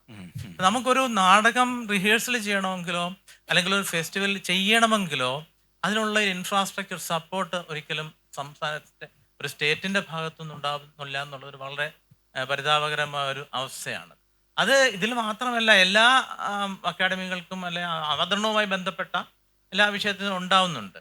ഒപ്പം നമ്മുടെ ഈ ഫെസ്റ്റിവൽ എന്നൊക്കെ പറയുമ്പോൾ തന്നെ ഇതൊരു വശം മാത്രമാണ്. അതോടൊപ്പം തന്നെ നാടകപ്രവർത്തകരുടെ ഭാഗത്തു നിന്നുകൂടി കുറച്ചുകൂടി ഇത് മാർക്കറ്റ് ചെയ്യാനുള്ള സംവിധാനം ഉണ്ടാവുക എന്നുള്ളതും വളരെ എസെൻഷ്യലായിട്ടുള്ളൊരു കാര്യമാണ്. കാരണം എത്രമാത്രം വേദികളില്ല എന്നൊക്കെ പറഞ്ഞു തന്നെ there should be a concerted effort to show the productions to the people and there should be a support from the state for it. Okay, ചേച്ചിയുടെ അടുത്ത് ചോദിക്കാം. ഇപ്പം പറഞ്ഞു, ഇപ്പോൾ സിനിമ തിരിച്ച് കാശ് ഉണ്ടാക്കുന്നത് പോലെ നാടകം കാശ് തിരിച്ചുണ്ടാക്കാൻ കഴിയാത്തൊരു കലാരൂപമായിട്ട് മാറുന്നു. ചേച്ചിക്ക് എങ്ങനെ തോന്നുന്നു? ഇപ്പം സിനിമയിൽ നിൽക്കുന്ന ഒരാളാണ്, സജീവമായിട്ട് സിനിമയിൽ നിൽക്കുന്ന ആളാണ്. ഇപ്പം ഇടയ്ക്കും തലയ്ക്കൊക്കെ വല്ലപ്പോഴും, അതിപ്പോൾ എനിക്ക് തോന്നുന്നത് 10-20 വർഷങ്ങൾക്ക് മുമ്പായിരിക്കും, മോഹൻലാലും മമ്മൂട്ടിയും ഒക്കെ നാടകങ്ങളിൽ അഭിനയിച്ചിട്ടുണ്ട്. അങ്ങനെ എന്തെങ്കിലും ഒരു പരിപാടി കൊണ്ട് നമുക്ക് ഇതിനെ തിരിച്ചു പിടിക്കാൻ സാധിക്കും? നോക്കൂ, നമ്മൾ ഇതിനെ വേറെ രീതിയിൽ കാണണമെന്ന് എനിക്ക് തോന്നുന്നത്. ഒരു 10 വർഷം മുമ്പ് ഞാൻ കേന്ദ്ര സംഗീത നാടക അക്കാദമിയിൽ ജോലി ചെയ്യുന്ന കാലത്ത് ഇന്ത്യയിലെ എല്ലാ സ്റ്റേറ്റും എത്രമാത്രം പണം അവരുടെ ആർട്ടിന് വേണ്ടിയിട്ട് അല്ലെങ്കിൽ കൾച്ചറിന് വേണ്ടി സ്പെൻഡ് ചെയ്യുന്നു എന്നുള്ളത് പഠിക്കാൻ വേണ്ടിയിട്ട് തീരുമാനിച്ചു. അങ്ങനെ യാത്ര ചെയ്യുന്നു, എല്ലാ സ്റ്റേറ്റിലും യാത്ര ചെയ്യുന്നു, നമ്മൾ ഓരോരുത്തരോടും സംസാരിക്കുന്നു, ചില ഗവൺമെൻറ് അപ്പം നോക്കുന്ന സമയത്ത് ഇപ്പം മന്ത്രിമാരോടൊക്കെ ആയിരിക്കും, കൾച്ചറൽ മിനിസ്റ്ററോടൊക്കെ ആയിരിക്കും സംസാരിക്കുന്നുണ്ടാവുക, അല്ലെങ്കിൽ അതിൻ്റെ ഓഫീസ് സ്റ്റാഫ് അങ്ങനെയുള്ളവരോടൊക്കെ. അപ്പം ഞാൻ മനസ്സിലാക്കിയെന്ന് വെച്ചാൽ നമ്മൾ വേറെ രീതിയിൽ കാര്യങ്ങൾ കാണണം എന്ന് വിചാരിക്കണോണ്ട് ഞാൻ പറയുകയാണ്. കേരളമാണ് മച്ച് ബെറ്റർ പൊസിഷനിൽ നിൽക്കുന്നത്. നാടകത്തിൻ്റെ കാര്യമല്ല, കൾച്ചറിന് സ്പെൻഡ് ചെയ്യുന്ന പണം എത്രയുണ്ട് എന്ന് നോക്കുന്ന സമയത്ത് കേരളത്തിൽ കൾച്ചറിന് സ്പെൻഡ് ചെയ്യുന്ന പണത്തിൻ്റെ വളരെ ഇപ്പോൾ പഞ്ചാബിലൊക്കെ തന്നെ 0.02% ഒക്കെ ആയിരുന്നു ആ സമയത്ത് കൾച്ചറിന് സ്പെൻഡ് ചെയ്തിട്ടുണ്ടായിരുന്നത്. മിക്കവാറും എല്ലാ സ്റ്റേറ്റിലും എനിക്ക് കുറച്ചും കൂടി ബെറ്ററായിട്ട് തോന്നിയത് കർണാടക കുറച്ച് സീരിയസ് ആയിട്ട് അവരുടെ അക്കാഡമികൾ കുറച്ചും കൂടി സ്ട്രോങ് ആണ്, അവർ കുറച്ചും കൂടി ഫണ്ട് മൊബിലൈസ് ചെയ്യുന്നുണ്ട്. മണിപ്പൂർ ഈ എല്ലാ ക്രൈസിസിലും മണിപ്പൂർ സ്പെൻഡ് ചെയ്യുന്നുണ്ട്, ത്രിപുര സ്പെൻഡ് ചെയ്യുന്നുണ്ടായിരുന്നു. ഏറ്റവും മെച്ചപ്പെട്ടത് എന്ന് പറയാൻ പറ്റുന്നത് കേരളത്തിൽ തന്നെയായിരുന്നു. കേരളത്തിൻ്റെ അകത്താണ് കൾച്ചറിന് ഫണ്ട് കൂടുതൽ സ്പെൻഡ് ചെയ്യുന്നത്, അതൊരു സത്യമാണ്. അത് ഈ കൾച്ചർ എന്ന് പറയുന്ന സമയത്ത് ഈ നേരത്തെ പറഞ്ഞ പോലെ ഞാൻ ചലച്ചിത്ര അക്കാദമിയിലും ജോലി ചെയ്തിട്ടുള്ള ആളായതുകൊണ്ട് എനിക്കറിയാം അതിൻ്റെ ഫണ്ടിൻ്റെ രീതിയല്ല ഒരു സംഗീത നാടക അക്കാദമിയുടെ ഫണ്ടിൻ്റെ അവസ്ഥ എന്ന് പറയുന്നത്. നമ്മളവിടെ നമുക്ക് പ്രോഗ്രാമുകൾ ചെയ്യുന്ന സമയത്ത് ആ കാലത്ത് ഞാൻ വർക്ക് ചെയ്യുന്ന കാലത്ത് എന്തായാലും ഫണ്ടിനെ കുറിച്ച് ആലോചിച്ച് അധികം ടെൻഷൻ അടിക്കേണ്ടി വന്നിട്ടില്ല ചലച്ചിത്ര അക്കാദമിയിൽ. നമ്മൾ പ്രോഗ്രാമുകൾ പ്ലാൻ ചെയ്യുന്നു, മുന്നോട്ട് പോകുന്നു. നേരെ മറിച്ച് ഞാൻ സംഗീത നാടക അക്കാദമിയിൽ ജോലി ചെയ്തിട്ടില്ല, പക്ഷേ ഇറ്റ്ഫോക്കിനൊക്കെ ആയിട്ട് ഭാഗമായിട്ട് പലപ്പോഴും നമ്മൾ അവരുമായിട്ട് ഇൻട്രാക്ട് ചെയ്യുകയും പണിയെടുക്കുകയൊക്കെ ചെയ്ത് കഴിഞ്ഞ വർഷവും പണിയെടുത്തിട്ടുണ്ട്. അങ്ങനെ ചെയ്യുന്ന സമയത്ത് മനസ്സിലാവുന്നത് എന്ത് പറഞ്ഞാലും നമുക്ക് ഫണ്ടില്ല എന്നുള്ളൊരവസ്ഥയാണ്. ഇതൊരു ഭയങ്കര അവസ്ഥയാണ്. ഇത് കേന്ദ്ര സംഗീത നാടക അക്കാദമിയിൽ ഞാൻ കണ്ടിട്ടുണ്ട്. ഞങ്ങൾക്ക് മാർച്ച് മാസം ആവുന്ന സമയത്ത് കുറേ പൈസ തന്നിട്ട് കുറേ ഫണ്ട് തന്നിട്ട് പറയും എങ്ങനെയെങ്കിലും ഒന്ന് ചിലവഴിക്കണേ എന്ന് പറയും. അതായത് ഞാൻ അന്ന് ഫോക്ക് ആൻഡ് ട്രൈബലിൻ്റെ ചുമതലയുള്ള ഡെപ്യൂട്ടി ഡയറക്ടറായിരുന്നു. അപ്പോൾ എനിക്ക് ഒരു കോടി രൂപയൊക്കെ തന്നിട്ട് പറയും നമുക്ക് അലോട്ട് ചെയ്തിട്ടുണ്ട്, നിങ്ങളിത് എങ്ങനെയെങ്കിലും മാർച്ച് അവസാനിക്കുമ്പോഴത്തേക്ക് ഇത് സ്പെൻഡ് ചെയ്യണം എന്ന് പറയും ആ കാലത്ത്. പക്ഷേ ഇപ്പോൾ കേന്ദ്ര സംഗീത നാടക അക്കാദമിയിലും പിന്നെ ഫണ്ടിൻ്റെ അവസ്ഥ വളരെ മോശമാണ് എന്നാണ് മനസ്സിലാക്കിയത്. അപ്പം കൾച്ചറിനുള്ള ഫണ്ട് പതുക്കെ കുറഞ്ഞുകൊണ്ടിരിക്കുകയാണ്. കേരളത്തിൽ 700 കോടിയുടെ മുകളിലായിരുന്നു നമ്മൾ 12th പ്ലാൻ ചെയ്തിട്ടുണ്ടെങ്കിൽ, പിന്നീട് വന്ന സമയത്ത് കോവിഡിൻ്റെ കാലമായ സമയത്ത് അതിൽ 62% പോലും നമുക്ക് സ്പെൻഡ് ചെയ്യാൻ പറ്റിയില്ല. അതിൻ്റെ സാഹചര്യം ഉണ്ടായിരുന്നു, വളരെ മോശം സാഹചര്യമായിരുന്നു. പക്ഷേ ഇപ്രാവശ്യത്തെ ഞാൻ കൾച്ചറൽ പോളിസി ഗവൺമെൻറ് ഉണ്ടാക്കിയ പ്ലാനിംഗ് ബോർഡിൻ്റെ കൾച്ചറൽ പോളിസി വേറൊരു പഠനത്തിൻ്റെ ആവശ്യത്തിന് വായിക്കുകയായിരുന്നു. അപ്പം നോക്കുന്ന സമയത്ത് ഇൻട്രസ്റ്റിംഗ്ലി ഒരു വിഷൻ നമുക്ക് കാണാൻ പറ്റില്ല അതിൽ. ആ കൾച്ചറൽ പോളിസിയിൽ പോളിസിയിലുള്ളത് പിന്നെ ഫിനാൻഷ്യലായിട്ടുള്ള സപ്പോർട്ട് കൊടുക്കാൻ, അവശ്യ കലാകാരന്മാർക്ക് സപ്പോർട്ട് കൊടുക്കണം. ഇത് സ്വാഭാവികമായിട്ട് സംഭവിക്കുന്നതാണ്. ഗ്രൂപ്പുകൾക്ക് സപ്പോർട്ട് കൊടുക്കണം. കോവിഡ് കാലത്തൊക്കെ തന്നെ 1 ലക്ഷം 2 ലക്ഷം വെച്ച് ഗ്രൂപ്പുകൾക്കെല്ലാം സപ്പോർട്ട് കൊടുത്തിട്ടുണ്ട്. പിന്നെ ഏറ്റവും ഇൻട്രസ്റ്റിംഗ് ആയിട്ട് കേരളത്തിൽ സംഭവിച്ച ഒരു പോസിറ്റീവായിട്ടുള്ള കാര്യം, വജ്ര ജൂബിലി ഫെലോഷിപ്പ് എന്ന് പറഞ്ഞിട്ട് 1000 പേർക്ക് ആർട്ടിസ്റ്റുകൾക്ക് സപ്പോർട്ട് കൊടുക്കുക. അത് തിയേറ്ററിലുള്ളവർ കുറച്ച് പേരേ ഉള്ളൂ, പക്ഷെ കുറേ ആർട്ടിസ്റ്റുണ്ട്. 1000 പേർക്ക് ഫണ്ട് കിട്ടുക, അവർ ആർട്ടിസ്റ്റുകളായി സർവൈവ് ചെയ്യാൻ പറ്റുക എന്ന് പറഞ്ഞാൽ വലിയ കാര്യമാണ്. അപ്പം അത്തരം കാര്യങ്ങളല്ലാതെ പിന്നെ വേറെ ഒരു കാര്യം റെക്കമെൻഡേഷൻ ഞാൻ കണ്ടത്, പിന്നെ കൾച്ചറൽ ഹബ്ബ് ഉണ്ടാക്കുക, അവിടെ നാടകങ്ങളൊക്കെ ചെയ്യാൻ പറ്റും എന്നുള്ള പ്രതീക്ഷയിൽ. പക്ഷേ ഒരു സ്ഥലത്ത് പോലും ഈ കൾച്ചറൽ ഹബ്ബ് ഉണ്ടാക്കുന്ന സമയത്ത് നാടകക്കാരെ വിളിച്ചിട്ട് നാടകം കൂടി ചെയ്യാൻ പറ്റുന്ന ഒരു കൾച്ചറൽ ഹബ്ബാണോ ഇത് എന്നുള്ളത് ചോദിച്ചിട്ടില്ല. നമ്മൾ നാടകം ചെയ്യുമ്പം നമുക്ക് സ്പേസ് എങ്ങനത്തെയാണ് എന്നുള്ളത്, ഇപ്പം ദീപനൊക്കെ തന്നെ ചെയ്യാൻ പറ്റുന്ന കാര്യം, ഒന്ന് ദീപന് എന്താ പറയുക അസേർട്ടീവായിട്ട് അത് എനിക്ക് ഈ സ്പേസ് വേണം. ഞാൻ കണ്ടിട്ടുണ്ട് ദീപൻ അതിന് മുകളിൽ ബഹളം വെക്കുന്നത്. അത് ബഹളം വെച്ച് ദീപൻ അത് ചെയ്തെടുക്കുക ചെയ്യുന്നത് ഭയങ്കര സ്ട്രെയിനാണ്. ദീപനെ സംബന്ധിച്ചിടത്തോളം വലിയ സ്ട്രെയിനാണ്. ഇല്ലാത്തൊരു സൗകര്യത്തിൻ്റെ അകത്ത് എനിക്കിത് വേണം, എൻ്റെ പെർഫെക്ഷന് വേണ്ടി എനിക്കിത് വേണം എന്നൊരു ആർട്ടിസ്റ്റിന് പറയേണ്ടി വരുന്നത്. അപ്പം നമ്മൾക്കൊക്കെ പലപ്പോഴും സംഭവിക്കുന്ന, നമ്മളൊരു നാടകം ചെയ്യുമ്പോൾ 10 തവണയാക്കി ഇത് എവിടെ പെർഫോം ചെയ്യും, ഇത് ഇങ്ങനത്തെ ഒരു ആൾക്കൂട്ടത്തിലാണോ ഞങ്ങൾ പെർഫോം ചെയ്യുക, അതോ ഞാൻ എന്താ പറയുക പ്രൊസീനിയം സ്റ്റേജിൽ ഈ നാടകം ചെയ്യാൻ പറ്റുമോ, ഇനിയിപ്പോൾ ചെയ്യാൻ പറ്റില്ലെങ്കിലും അവിടെ ചെയ്തേ പറ്റൂ, എനിക്ക് വേറെ ഓപ്ഷൻ ഇല്ല എനിക്ക്. ഇതാണ് ഇപ്പോൾ കഴിഞ്ഞ പ്രാവശ്യം ഇറ്റ്ഫോക്കിന് എനിക്ക് ശരിക്കും സങ്കടമായി. കാരണം ഞങ്ങൾ എല്ലാ നാടകങ്ങളും മറ്റ് സ്റ്റേജുകളിൽ ചെയ്യുമ്പം മലയാളത്തിലെ നാടകങ്ങൾക്ക് കൊടുത്തത് ടൗൺ ഹാളായിരുന്നു. യഥാർത്ഥത്തിൽ ടൗൺ ഹാളിലെ തിയേറ്റർ എന്ന് പറയുന്ന നാടകത്തിന് ഒട്ടും പറ്റുന്നതായിരുന്നില്ല. അപ്പോൾ ഈ കുട്ടികളൊക്കെ വന്നിട്ട് സങ്കടം പറയുന്നുണ്ട്, ഞങ്ങൾക്ക് ഇതിവിടെ ചെയ്യാൻ വയ്യ, ഇതല്ല ഇവിടെയല്ല ചെയ്യേണ്ടത്, അവർക്ക് അറിയാം ഇവിടെയല്ല ചെയ്യേണ്ടത്. പക്ഷെ നമുക്ക് ഒരു ഓപ്ഷനില്ല, അക്കാഡമിക്ക് ഒരു ഓപ്ഷനില്ല. അപ്പൊ ഈ ഒരു സാഹചര്യം ആണ് യഥാർത്ഥത്തിലുള്ള പ്രശ്നം.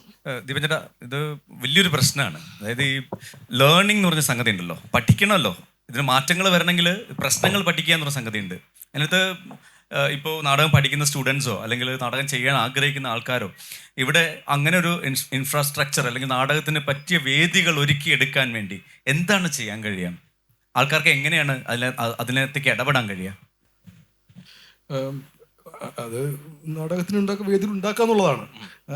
അതാണ് ചെയ്യാൻ പറ്റുന്നൊരു ആദ്യ പ്രവൃത്തി എന്ന് പറയുന്നത്. നമ്മളിപ്പോൾ ഈ നാടകം, ഈ ചോദ്യത്തിനകത്ത് നാടകവും സിനിമയും താരതമ്യം ചെയ്തുകൊണ്ട് നമ്മൾ തുടങ്ങിയിട്ടുള്ളത്.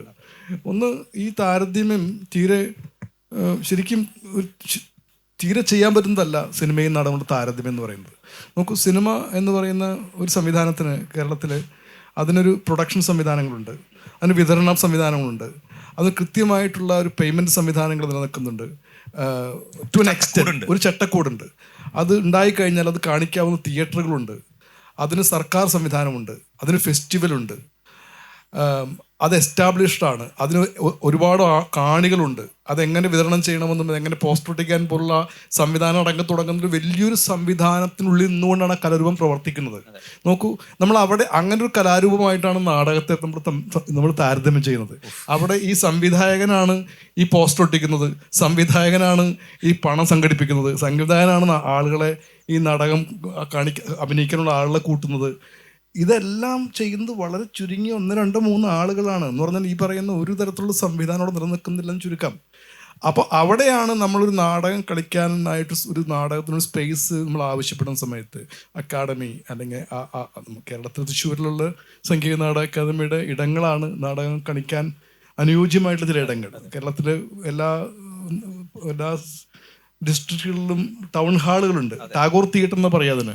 ഈ ടാഗോർ തിയേറ്ററിൻ്റെ ആവശ്യക്കുള്ള മോശമാണ്. ഇപ്പോൾ കോഴിക്കോട് ഒരു ടാഗോർ ഹാള് അല്ലെങ്കിൽ ട്രിവാൻഡ്രത്തുള്ള ടാഗോർ തിയേറ്റർ, ഇങ്ങനെ 2 തിയേറ്ററുകളൊക്കെയാണ് അല്പമെങ്കിലും നാടകം ചെയ്യാവുന്ന തിയേറ്ററുകൾ. പക്ഷേ ടാഗോർ തിയേറ്ററിൻ്റെ വാടക 1 ലക്ഷം രൂപയാണ് തിരുവനന്തപുരത്ത്. 1 ലക്ഷം രൂപയാണ് തിയേറ്ററിൻ്റെ വാടക. അപ്പം ഞങ്ങൾ ഈ പീർഗൻ്റ് എന്നുള്ള എൻ്റെ നാടകം, ഈ നാടകം പ്രീമിയർ ചെയ്തത് ടാഗോറിലാണ്. കഴിഞ്ഞ 2 ആഴ്ച മുമ്പാണ് പറയുന്നത്. 2 ദിവസം ആ തിയേറ്റർ വാടകയ്ക്ക് 2 ലക്ഷം രൂപയാണ്. മനസ്സിലായോ? എങ്ങനെയാണ് ഈ 2 ലക്ഷം ഒരു നാടക സംഘത്തിന് കൊടുക്കാൻ പറ്റുക? അത് PRDയുടെ ഉടമസ്ഥയിലുള്ളൊരു സ്പേസാണ്. ഈ പറയുന്ന നാടകക്കാരൻ്റെ കയ്യിൽ നിന്ന് 2 ലക്ഷം രൂപ മേടിച്ച് സർക്കാരിന് നടത്തിക്കൊണ്ടുപോകുന്ന ബുദ്ധിമുട്ടും സർക്കാരിനില്ല. എന്നാൽ പിന്നെ ഈ 2 ലക്ഷം രൂപ വേണ്ടാന്ന് വെച്ചൂടെ? ഈ നാടകക്കാരനായിട്ടുള്ള ആൾ വന്ന് ഒരു തിയേറ്റർ ചോദിക്കുമ്പോൾ നിങ്ങൾക്ക് ഞങ്ങൾ 25,000 രൂപയ്ക്ക് ഈ സ്ഥലം വിട്ടുതരാം എന്ന് തീരുമാനിച്ചുകൂടെ? അതിന് പകരം ഞാൻ പറയുന്നത് ഒരു പോളിസി എന്ന് പറഞ്ഞ സാംസ്കാരിക പോളിസി തുടക്കം ഇതൊക്കെ അടങ്ങുന്നതാണ് സാംസ്കാരിക പോളിസി എന്ന് പറയുന്നത് അല്ലേ? നമ്മൾ കേരളത്തിൽ നമ്മൾ പുറത്ത് നേരത്തെ പ്രിയൻ തന്നെ പറഞ്ഞു, ഇപ്പൊ ഗ്രീസിനെ കുറിച്ച് പറഞ്ഞു. ഗ്രീസില് നാടകവേദി നിലനിന്നിട്ടുള്ളത് മനുഷ്യനെ ജനാധിപത്യം പഠിപ്പിക്കുന്നതിന് വേണ്ടിയിട്ടാണ് ഗ്രീസിൽ നാടകവേദി രൂപപ്പെടുത്തുള്ളത്. എന്തുകൊണ്ടാണ് അവരെല്ലായിടത്തും വലിയ വലിയ അരങ്ങുകൾ ഉണ്ടാക്കിയത്? ഒരു 20,000 പേര് താമസിക്കുന്ന ഒരു പട്ടണത്തിൽ 25,000 പേർക്ക് ഇരിക്കാവുന്ന തിയേറ്റർ അവരുണ്ടാക്കി. കാരണം അവിടെ എല്ലാ സിറ്റീസിനും അവിടെ വന്നിരുന്ന് അവർ ചെയ്യുന്ന നാടക പ്രവൃത്തി കാണേണ്ടതുണ്ട് എന്ന് സ്റ്റേറ്റിന് അറിവിൻ്റെ പുറത്താണ് അങ്ങനെ ചെയ്തിട്ടുള്ളതല്ലേ? നമ്മളപ്പോൾ ഈ കലാരൂപത്തിന് ആ തരത്തിലുള്ളൊരു ഒരു ഒരു ഒരു ഒരു എന്താ പറയുക, ഒരു നവീകരണത്തിൻ്റെ, ഒരു മാനവികതയുടെ ഒരു കാരണഹേതുവായിട്ട് മാറാൻ പറ്റുന്ന ഒരു കലാരൂപമാണെങ്കിൽ അതിനെ സപ്പോർട്ട് ചെയ്യാനുള്ള സ്റ്റേറ്റിന് ഒരു സംവിധാനങ്ങളൊക്കെ വേണ്ടേ? ഇപ്പം അടുത്ത കാലത്ത് കേരളത്തിൽ ചില സാംസ്കാരിക ഇടങ്ങൾ രൂപപ്പെടുത്തി. കൊല്ലത്തുണ്ടായ ഒരു സംഭവം ഉണ്ടായിട്ടുണ്ട്, കൾച്ചറൽ കോംപ്ലക്സ് എന്നാണ് അതിൻ്റെ പേര്. അതുപോലെ വടക്ക് എന്തൊരു കൾച്ചറൽ കോംപ്ലക്സ് ഉണ്ടായിട്ടുണ്ട്. അത് എത്രയൊക്കെ കോടി രൂപ പണം മുടക്കിയിട്ടാണ് ചെയ്യുന്നത്. നമ്മൾ എന്നും പറയാറുണ്ട് ഇവിടെ നമുക്ക് പൈസ ഇല്ല, നമ്മൾ ആകെ പരാധീനരാണ്, ദരിദ്രരാണ് എന്നൊക്കെ. അപ്പോൾ ഇത്രയും വലിയ സംവിധാനങ്ങളുണ്ടായി കൊല്ലത്ത് പോയി നോക്കിയപ്പോൾ ആ തിയേറ്ററിൻ്റെ ഉയരം അതൊരു 12 അടി ഉയരമാണ് എന്ന് പറഞ്ഞാൽ നിങ്ങളുടെ വീടിൻ്റെ ഉയരം. അപ്പോൾ ഇത് ആരാണ് ഇതൊക്കെ ഇത്രയും പണം മുടക്കി ഇത് സംവിധാനം ഉണ്ടാക്കുന്നത്? അപ്പോൾ ഇത് ചെയ്യുന്ന സമയത്ത് ഇവർ എന്ന് ഇടപെടണ്ടേ? ഇവിടുത്തെ കലാപ്രവർത്തകരായിട്ട് ആളുകളോടോ ഇവിടുത്തെ ഏതെങ്കിലും മുതിർന്ന ആർക്കിടെക്റ്റുകളോടോ ഒക്കെ ഒന്ന് ചോദിക്കുകയോ ചെയ്യുകയൊക്കെ ചെയ്യണ്ടേ? ഈ ലോകത്ത് ഒരുപാട് തിയേറ്റർ നിൽക്കുന്നില്ല, അതിനെക്കുറിച്ച് പഠിക്കണ്ടേ? അല്ലെങ്കിൽ നമ്മളൊരു ഇത്തരം ഒരു കോൺക്രീറ്റ് ബിൽഡിങ്ങുകൾ സ്ട്രക്ചർ ഉണ്ടാക്കുന്ന സമയത്ത് നിങ്ങൾ നാളെ ഒരു കല ചെയ്യാനുള്ള ഇടം കൂടി നശിപ്പിക്കുകയാണ് ചെയ്യുന്നത്. കാരണം നിങ്ങൾ ഓൾറെഡി സ്പെൻഡ് ചെയ്ത് കഴിഞ്ഞു കോടിക്കണക്കിന് രൂപ. പിന്നെ ഇനി എത്ര വർഷങ്ങൾക്ക് ശേഷമാണ് വേറൊരു കൾച്ചറൽ കോംപ്ലക്സ് ഉണ്ടാകാൻ പോകുന്നത്? അപ്പോൾ നിങ്ങൾ ഉണ്ടാക്കുന്നതിന് മുമ്പ് അതിനെക്കുറിച്ച് പഠിക്കുകയോ ആർക്കിടെക്റ്റുകളുമായിട്ടും കലാപ്രവർത്തകരുമായിട്ടും നേരെ സംസാരിക്കുകയോ, കൊല്ലത്തുള്ള ആളുകളായിട്ട് പിന്നെ സംസാരിക്കണ്ടേ? അതുപോലും ചെയ്യാതെ ഇത്രയും അധികം ഒരു എന്താ പറയുക, ഒരു ആർക്കിടെക്ചറൽ ക്യാൻസറാണ് അതല്ല. യുനോ അത്തരം സ്പേസുകൾ ഉണ്ടാക്കുന്നത് തന്നെ നമ്മൾ കലാപ്രവർത്തനോടുള്ള ദ്രോഹമാണ്. കാരണം അത് ഒരു തരത്തിലുള്ള ആർക്കിടെക്റ്റുകളോടോ കലാകാരന്മാരോടോ സംസാരിക്കാതെ ഇടപെടാതെ ഏതെങ്കിലും കുറേ എഞ്ചിനീയർമാർക്ക് കോൺട്രാക്ട് കൊടുത്ത് ഈ പണമെല്ലാം വിനിയോഗിക്കാനുള്ള ഒരു പരിപാടിയായിട്ട് മാറ്റമല്ലല്ലോ വേണ്ടത്. ഞാൻ പറയുന്നത് ഇവിടെ ദൃഷ്ടാന്തമാണ്. നമ്മൾ തൊട്ടടുത്ത കാലത്തുണ്ടായിട്ടുള്ള കഴിഞ്ഞൊരു 5 വർഷത്തിലുണ്ടായിട്ടുള്ള കാര്യം പറയുന്നത്. അപ്പോൾ ഇത് നമ്മളിവിടെ ഈ സംസാരിച്ച് തീർന്നു പോകുന്നു, ഈ പ്രഷറെല്ലാം ഒഴിഞ്ഞു പോകും. പക്ഷേ ഇതിനൊരു പരിഹാരം ഉണ്ടാകണമെങ്കിൽ ഇതിന് വളരെ ഗൗരവമായിട്ട് ഇടപെടൽ സാംസ്കാരിക വകുപ്പിൻ്റെ ഭാഗത്തുനിന്ന് ഉണ്ടാവണം. അല്ലെങ്കിൽ വളരെ ഇതൊക്കെ തന്നെയായിരിക്കും തുടർന്നുകൊണ്ടിരിക്കുക. ഈ ഇപ്പോൾ നമ്മൾ പറഞ്ഞു വന്നിട്ട് ഇപ്പോൾ തിരിച്ചു പിടിക്കേണ്ടതുണ്ട് നാടകവേദി എന്നല്ലേ ആ പോയിന്റിലേക്ക് എത്തിക്കൊണ്ടിരിക്കുന്ന പോലെ തോന്നുന്നുണ്ട്. സാറിനോട് സാർ, ഈ എഡ്യൂക്കേഷൻ എന്ന് പറയുന്നത് വലിയൊരു സംഗതിയാണ്. ഇത് പഠിപ്പിച്ചെടുക്കുക എന്ന് പറയുന്നത്. നാടകം പഠിക്കാനായിട്ട് നമുക്കിപ്പോൾ കേരളത്തിൽ 2 ഇൻസ്റ്റിറ്റ്യൂട്ടുകളുണ്ട്. 2 ഇൻസ്റ്റിറ്റ്യൂട്ടുകളാണ് ഉള്ളത്. കുറേ കൂടിയൊക്കെ ഇപ്പം കൂടുതൽ ചെറുപ്പക്കാർ നാടകം പഠിക്കുന്നതിനൊക്കെ കടന്നു വരുന്നുണ്ട്. തിയേറ്റർ സ്റ്റുഡൻസ് ആയിട്ട് അവർ വരുന്നുണ്ട് എന്നുള്ളത് സത്യമാണ്. അപ്പോൾ അവരെ പഠിപ്പിക്കുന്നത് എന്താണ്? ഇത്തരം സംഗതികളൊക്കെ അവരെ കൂടി പഠിപ്പിക്കുക, എഡ്യൂക്കേറ്റ് ചെയ്യുക എന്നുള്ള സംഗതി ഇല്ലേ? അതിന് എത്രത്തോളം ശക്തമാണത് ഇപ്പോൾ ഉള്ള നിലവിലുള്ള പഠന സാഹചര്യങ്ങളൊക്കെ? ഞാൻ അതിലേക്ക് കടക്കുന്നതിന് മുമ്പ് ഞാൻ ദീപൻ പറഞ്ഞൊന്ന് ആഡ് ചെയ്യാണ്. കാരണം നമ്മൾ നേരത്തെ തന്നെ ഇവിടെ വളരെ ഒരു കൃത്യമായ നമുക്കൊരു ധാരണയുണ്ട് സ്റ്റേറ്റ് സപ്പോർട്ടിനെ കുറിച്ച്. ഓക്കെ, സമ്മതിക്കുന്നു. പക്ഷെ അറ്റ് ദി സെയിം ടൈം നമ്മൾ വേറെ ഒന്ന് നോക്കേണ്ടതുണ്ട്. ഈ നാടകം ഒരു ടിക്കറ്റ് എടുത്ത് കാണുന്ന ഒരു സംസ്കാരം ഉണ്ടാവേണ്ടതുണ്ട്.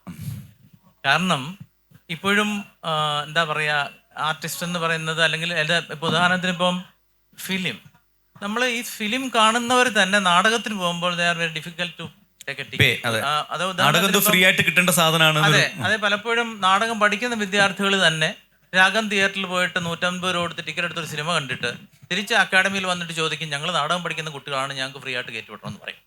അപ്പം അങ്ങനെ ഒരു വളരെ ഒരു വിരോധാഭാസം ഇതിനകത്തുണ്ട്. കാരണം ഒരു സൈഡിൽ ഇതൊരിക്കലും ഇതിനൊരു വാല്യൂ, കാരണം ഒരു പെയ്ഡ് വാല്യൂ നമ്മുടെ സമൂഹം കൽപ്പിക്കുന്നില്ല. അതൊരു വലിയ പ്രശ്നമാണ്. ഇതിന് പാരലായിട്ട് തന്നെ രണ്ടും നോക്കേണ്ടവർ. കാരണം സ്റ്റേറ്റും സപ്പോർട്ടും അറ്റ് ദി സെയിം ടൈം ഇപ്പം നമ്മുടെ പെർ ക്യാപിറ്റ ഇൻകം ഒക്കെ വർദ്ധിച്ച ഒരു ചുറ്റുപാടിൽ എത്ര പേര് ഇത് ഒരു പൈസ കൊടുത്തിട്ട് നാടകം കാണുക എന്നൊരു സംസ്കാരം കൂടി ഇതിന് പാരലായിട്ട് ഉണ്ടാവേണ്ടതുണ്ട്. അത് ഉദാഹരണത്തിന് ഇപ്പം നമ്മൾ ഇറ്റ്ഫോക്കിന് തന്നെ നമ്മൾ കഴിഞ്ഞ തവണയും പലരും ഇറ്റ്ഫോക്ക് ബഹിഷ്കരിക്കുന്ന ആൾക്കാരുണ്ട്, കാരണം ടിക്കറ്റ് വെച്ചതിൻ്റെ പേരിൽ. അപ്പം ഇത് ഈ കലാകാരന്മാരോടുള്ള ഒരു വാല്യൂവിൻ്റെ പ്രശ്നമാണത്. അപ്പം അതിനകത്ത് വേറെ ഒരു വെൽഫെയർ സ്റ്റേറ്റിൻ്റെ ഇഷ്യൂസ് വേറെ ഉണ്ടെങ്കിൽ തന്നെയും അതുകൂടെ നമ്മൾ കാണേണ്ടത്. അത് ഒരിക്കലും ദേ ആർ നോട്ട് ഡിമാൻഡിങ് ഒരു IFFK നടക്കുമ്പോഴോ അല്ലെങ്കിൽ മറ്റേതെങ്കിലും സിനിമ ഫെസ്റ്റിവൽ നടക്കുമ്പോഴോ ഇഷ്യൂ വരുന്നില്ല. They are ready to pay for it. അത് നാടകത്തിൽ മാത്രം കണ്ടുവരുന്ന ഒരു പ്രത്യേക പ്രവണതയാണിത്. ഓക്കെ, രണ്ടാമത് ചോദിച്ചൊരു കാര്യം എന്ന് വെച്ച് കഴിഞ്ഞാൽ പലപ്പോഴും നമ്മുടെ ഇവിടുത്തെ ഒരു നാടക വിദ്യാഭ്യാസ സ്ഥാപനവും ഒരു നാടക പ്രൊഫഷണലിനെ സൃഷ്ടിക്കുന്നില്ല. ആ രീതിയിൽ നമ്മുടെ നാടക പഠന കേന്ദ്രങ്ങളൊന്നും ആ രീതിയിൽ കുട്ടികളെ ഓറിയൻറ്റ് ചെയ്യുന്നില്ല. അങ്ങനെ നോക്കുന്നറിനെ എനിക്ക് തോന്നുന്നു ഇപ്പം സ്കൂൾ ഓഫ് ഡ്രാമയെക്കാളും കുറച്ചുകൂടി പ്രൊഫഷണൽ ആയിരിക്കും കലാമണ്ഡലം. ഓക്കെ, കാരണം ആ ഒരു പ്രൊഫഷണൽ സ്റ്റാൻഡേർഡ് അവിടെയുണ്ട്. പക്ഷേ ഒരു പുതിയ ഒരു ആധുനിക വിഷയം എന്ന രീതിയിൽ അതിന് ബേസിക്കായിട്ട് ഇപ്പം എന്താ പറയുക, സ്കൂൾ ഓഫ് ഡ്രാമ തുടങ്ങുമ്പോൾ അങ്ങനെ ആയിരുന്നില്ല. ഒരു 80കളിലാണ് കുറച്ച് മാറ്റങ്ങൾ വരുന്നത്. കാരണം ഒന്നാമത് പീരിയോഡിക്കലായിട്ട് ഈ വിഷയങ്ങളിലുള്ള ഒരു അപ്ഡേറ്റ് ചെയ്യപ്പെടുന്നില്ല. അതിൻ്റെ പെഡഗോഗി മാറേണ്ട സമയമായിട്ടുണ്ട്. ആ ഒരു പുതിയൊരു പെഡഗോഗിക്കൽ സിസ്റ്റം അവിടെ ഉണ്ടാവുന്നില്ല. അതേപോലെ നമ്മൾ ഇപ്പോഴും എന്താ പറയുക, നമ്മുടെ ഒരു 1960കളിലൊക്കെ കാലഹരണപ്പെട്ടു പോയിട്ടുള്ള സിദ്ധാന്തങ്ങൾ വീണ്ടും പഠിപ്പിക്കുകയും ആ ഒരു പ്രായോഗിക പരിശീലനങ്ങൾ കുട്ടിക്ക് കൊടുക്കുകയും ചെയ്തു കഴിഞ്ഞാൽ they will not survive in the world. ഇത് ഇവിടുത്തെ കാര്യം മാത്രമല്ല, ഞാൻ നമ്മുടെ കേരളത്തിൻ്റെ കാര്യം മാത്രമല്ല പറയുന്നത്. കാരണം ഇന്ത്യയിലുള്ള മൊത്തം നാടക വിഭാഗങ്ങൾ നോക്കിക്കഴിഞ്ഞാലും അവരൊരിക്കലും ഇതിൻ്റെ ഒരു നാടകം എന്ന ഒരു സബ്ജക്റ്റിൻ്റെ ഒരു ഡിസിപ്ലിൻ്റെ അതിൻ്റെ ഓർഗനൈസിങ് പ്രിൻസിപ്പിൾ എന്താണെന്ന് ചോദിച്ചു കഴിഞ്ഞാൽ ഓരോ ഡിപ്പാർട്ട്മെൻറ്റിനും ഓരോന്നാണ്. ഒരു സബ്ജക്റ്റിനെ അല്ലെങ്കിൽ ഒരു ഡിസിപ്ലിനെ നിശ്ചയിക്കുന്നത് ആ ഡിസിപ്ലിൻ്റെ ഒരു ഫ്രെയിം വർക്ക് അല്ലെങ്കിൽ ഓർഗനൈസ് ചെയ്യുന്ന ഒരു പ്രിൻസിപ്പിൾസ് ഉണ്ടാവില്ല. ഇപ്പം ലിറ്ററേച്ചർ ആയാലും ശരി, ഏത് ഒരു വിജ്ഞാന മേഖലയായാലും അത് അങ്ങനെ ഇതിനൊരു പൊയറ്റിക് ലൈസൻസിൽ ഇത് വർക്ക് ചെയ്യാണ്. അതുകൊണ്ട് സംഭവിക്കുന്നത് ഇതൊരു വൈജ്ഞാനിക മേഖലയാണ്, അതിൽ വിശ്വസിക്കുന്നില്ല എന്നുള്ളതാണ്. ദിസ് എ നോളജ് ഡൊമൈൻ എന്നുള്ള അത് അതുകൊണ്ട് തന്നെ ഇതിനൊരിക്കലും ഗൗരവം ഉണ്ടാവുന്നില്ല. ആ ഗൗരവം ഉണ്ടാവാതെ ഒരിക്കലും ഇതിനൊരു പ്രൊഫഷണൽ സബ്ജക്റ്റ് ആവാൻ മാറില്ല. അതാണ് എനിക്ക് തോന്നുന്നു ഈ ഒരു കറണ്ട് സിറ്റുവേഷൻ ഉള്ളത്. ഇത് കൂടുതൽ പ്രൊഫഷണലായിട്ടുള്ള ഗ്രാജുവേറ്റ്സിനെ കൊണ്ടുവരാനും അതിന് സർവൈവ് ചെയ്യാനുള്ള ഒരു ഇൻസ്റ്റിങ്ക്റ്റ് അവർക്ക് ഉണ്ടാവണം. അല്ലെങ്കിൽ ആ ഒരു മോട്ടിവേഷനോട് കൂടി ആ രീതിയിലേക്ക് നമ്മുടെ പഠിപ്പിക്കുന്ന അല്ലെങ്കിൽ ആ ഒരു പഠന പദ്ധതികൾ മാറേണ്ടതുണ്ട്. പിന്നെ പഠിപ്പിക്കുന്ന രീതികൾ മാറേണ്ടതുണ്ട്. കാരണം ഇതിപ്പോഴും ചെയ്യുന്നതെന്ന് വെച്ച് കഴിഞ്ഞാൽ നമ്മളെ സംബന്ധിച്ച് ഇന്ത്യയിലെ മൊത്തത്തിലുള്ള നാടകവേദികളെ ആധുനിക നാടകവേദി നോക്കിക്കഴിഞ്ഞാലും ഈ transformed in form of classical form. ഇതൊരു ആധുനിക നാടകവേദി അല്ലെങ്കിൽ നാടകങ്ങൾ എന്നൊക്കെ പറയുന്നത് പലപ്പോഴും അവർ ക്ലാസിക്കൽ ഫോമായിട്ട് മാറിക്കഴിഞ്ഞു. അപ്പൊ അതിനെയൊക്കെയാണ് പലപ്പോഴും ഇവിടെയുള്ള ജീവനെ പോലുള്ളവരും പുതിയ സംവിധായകരും ഒക്കെ അത് അല്ലെങ്കിൽ അഭിലാഷിനെ പോലുള്ളവരും ഒക്കെ അത് ബ്രേക്ക് ചെയ്യാൻ ശ്രമിക്കുന്നു. പക്ഷെ ഹൗ ഫാർ ഇറ്റ് സർവൈവ്സ് അല്ലെങ്കിൽ how far it gets A currency, അങ്ങനൊരു പ്രശ്നമുണ്ട്. ഈ കാര്യങ്ങൾ നമ്മൾ ആണ് ഈ അധ്യയനം അല്ലെങ്കിൽ ഈ സ്ഥാപനങ്ങൾ ശ്രദ്ധിക്കേണ്ടതാണ്. ദീപൻ ചേട്ടനോട് ഒന്നും കൂടി ചോദിക്കാം. ദീപൻ ചേട്ടാ, ഈ പ്ലേയുടെ ഡിസൈനിൽ വരുന്ന മാറ്റങ്ങൾ ആളുകൾ കൂടുതൽ വരണമല്ലോ. ആളുകൾ നാടകങ്ങൾ കാണണം, നാടകത്തിൽ ഉണ്ടാവുന്ന മാറ്റങ്ങൾ മനസ്സിലാക്കണം, നാടകക്കാരത് മനസ്സിലാക്കണം. അപ്പോഴൊക്കെയാണ് ഈ പറഞ്ഞ നമ്മൾ മുമ്പ് പറഞ്ഞ ഇൻഫ്രാസ്ട്രക്ചർ ഉണ്ടാവുക, നാടകത്തിന് പുതിയ പുതിയ വേദികൾ ഉണ്ടായി വരിക ഒക്കെ. എങ്ങനെയാണ് ദീപൻ ചേട്ടൻ്റെ ഒരു ഡിസൈനിലും നാടകങ്ങളിലേക്കും ആളുകൾ കൂടുതൽ കടന്നു വരുന്ന ഒരു ടെക്നിക്ക് എന്താണ്? എങ്ങനെയാണ് അതിനെ ദീപൻ ചേട്ടൻ ഇപ്പോൾ സാറ് പറഞ്ഞതുപോലെ ആ ക്ലാസിക്കൽ ഒരു ടൈപ്പിനെ മാറ്റി മോൾഡ് ചെയ്യുന്നത് എങ്ങനെയാണ് നാടകത്തെ? നാടകം എന്നുള്ള കലാരൂപം നിലനിന്നിട്ടുള്ളത് എല്ലാ കാലത്തും പുതിയ നമ്മൾ നിലനിൽക്കുന്ന കാലത്തിനോട് ഉള്ള റെസ്പോൺസ് ആയിട്ടാണ്. നമ്മുടെ ഈ കാലം 21ാം നൂറ്റാണ്ടിൽ നമ്മൾ ജീവിച്ചിരിക്കുന്ന മനുഷ്യൻ നമ്മളുടെ റിയാലിറ്റി, നമ്മുടെ യാഥാർത്ഥ്യങ്ങൾ 18ാം നൂറ്റാണ്ടിൽ 19ാം നൂറ്റാണ്ടിൽ ജീവിച്ചിരുന്ന ആളുടെ റിയാലിറ്റികളല്ല. ഏതാണ്ട് 25 വർഷം മുമ്പ് നമ്മൾക്ക് ഈ മൊബൈൽ ഫോൺ ഉണ്ടായിരുന്നില്ല. എന്ന് പറഞ്ഞാൽ നമ്മൾ ഇവിടുന്ന് തിരുവനന്തപുരത്തേക്ക് പോവുകയാണെങ്കിൽ നമ്മൾ അങ്ങോട്ട് പോവാണ് അഡ്രസ്സൊക്കെ പിടിച്ചിട്ട്. ഇതെങ്ങനെ ആളെ കണ്ടെത്തും, ഈ ആളെ എവിടെ നിന്ന് കണ്ടെത്തും, എവിടെ പിടിക്കും എന്നൊരു നിശ്ചയമൊന്നുമില്ല.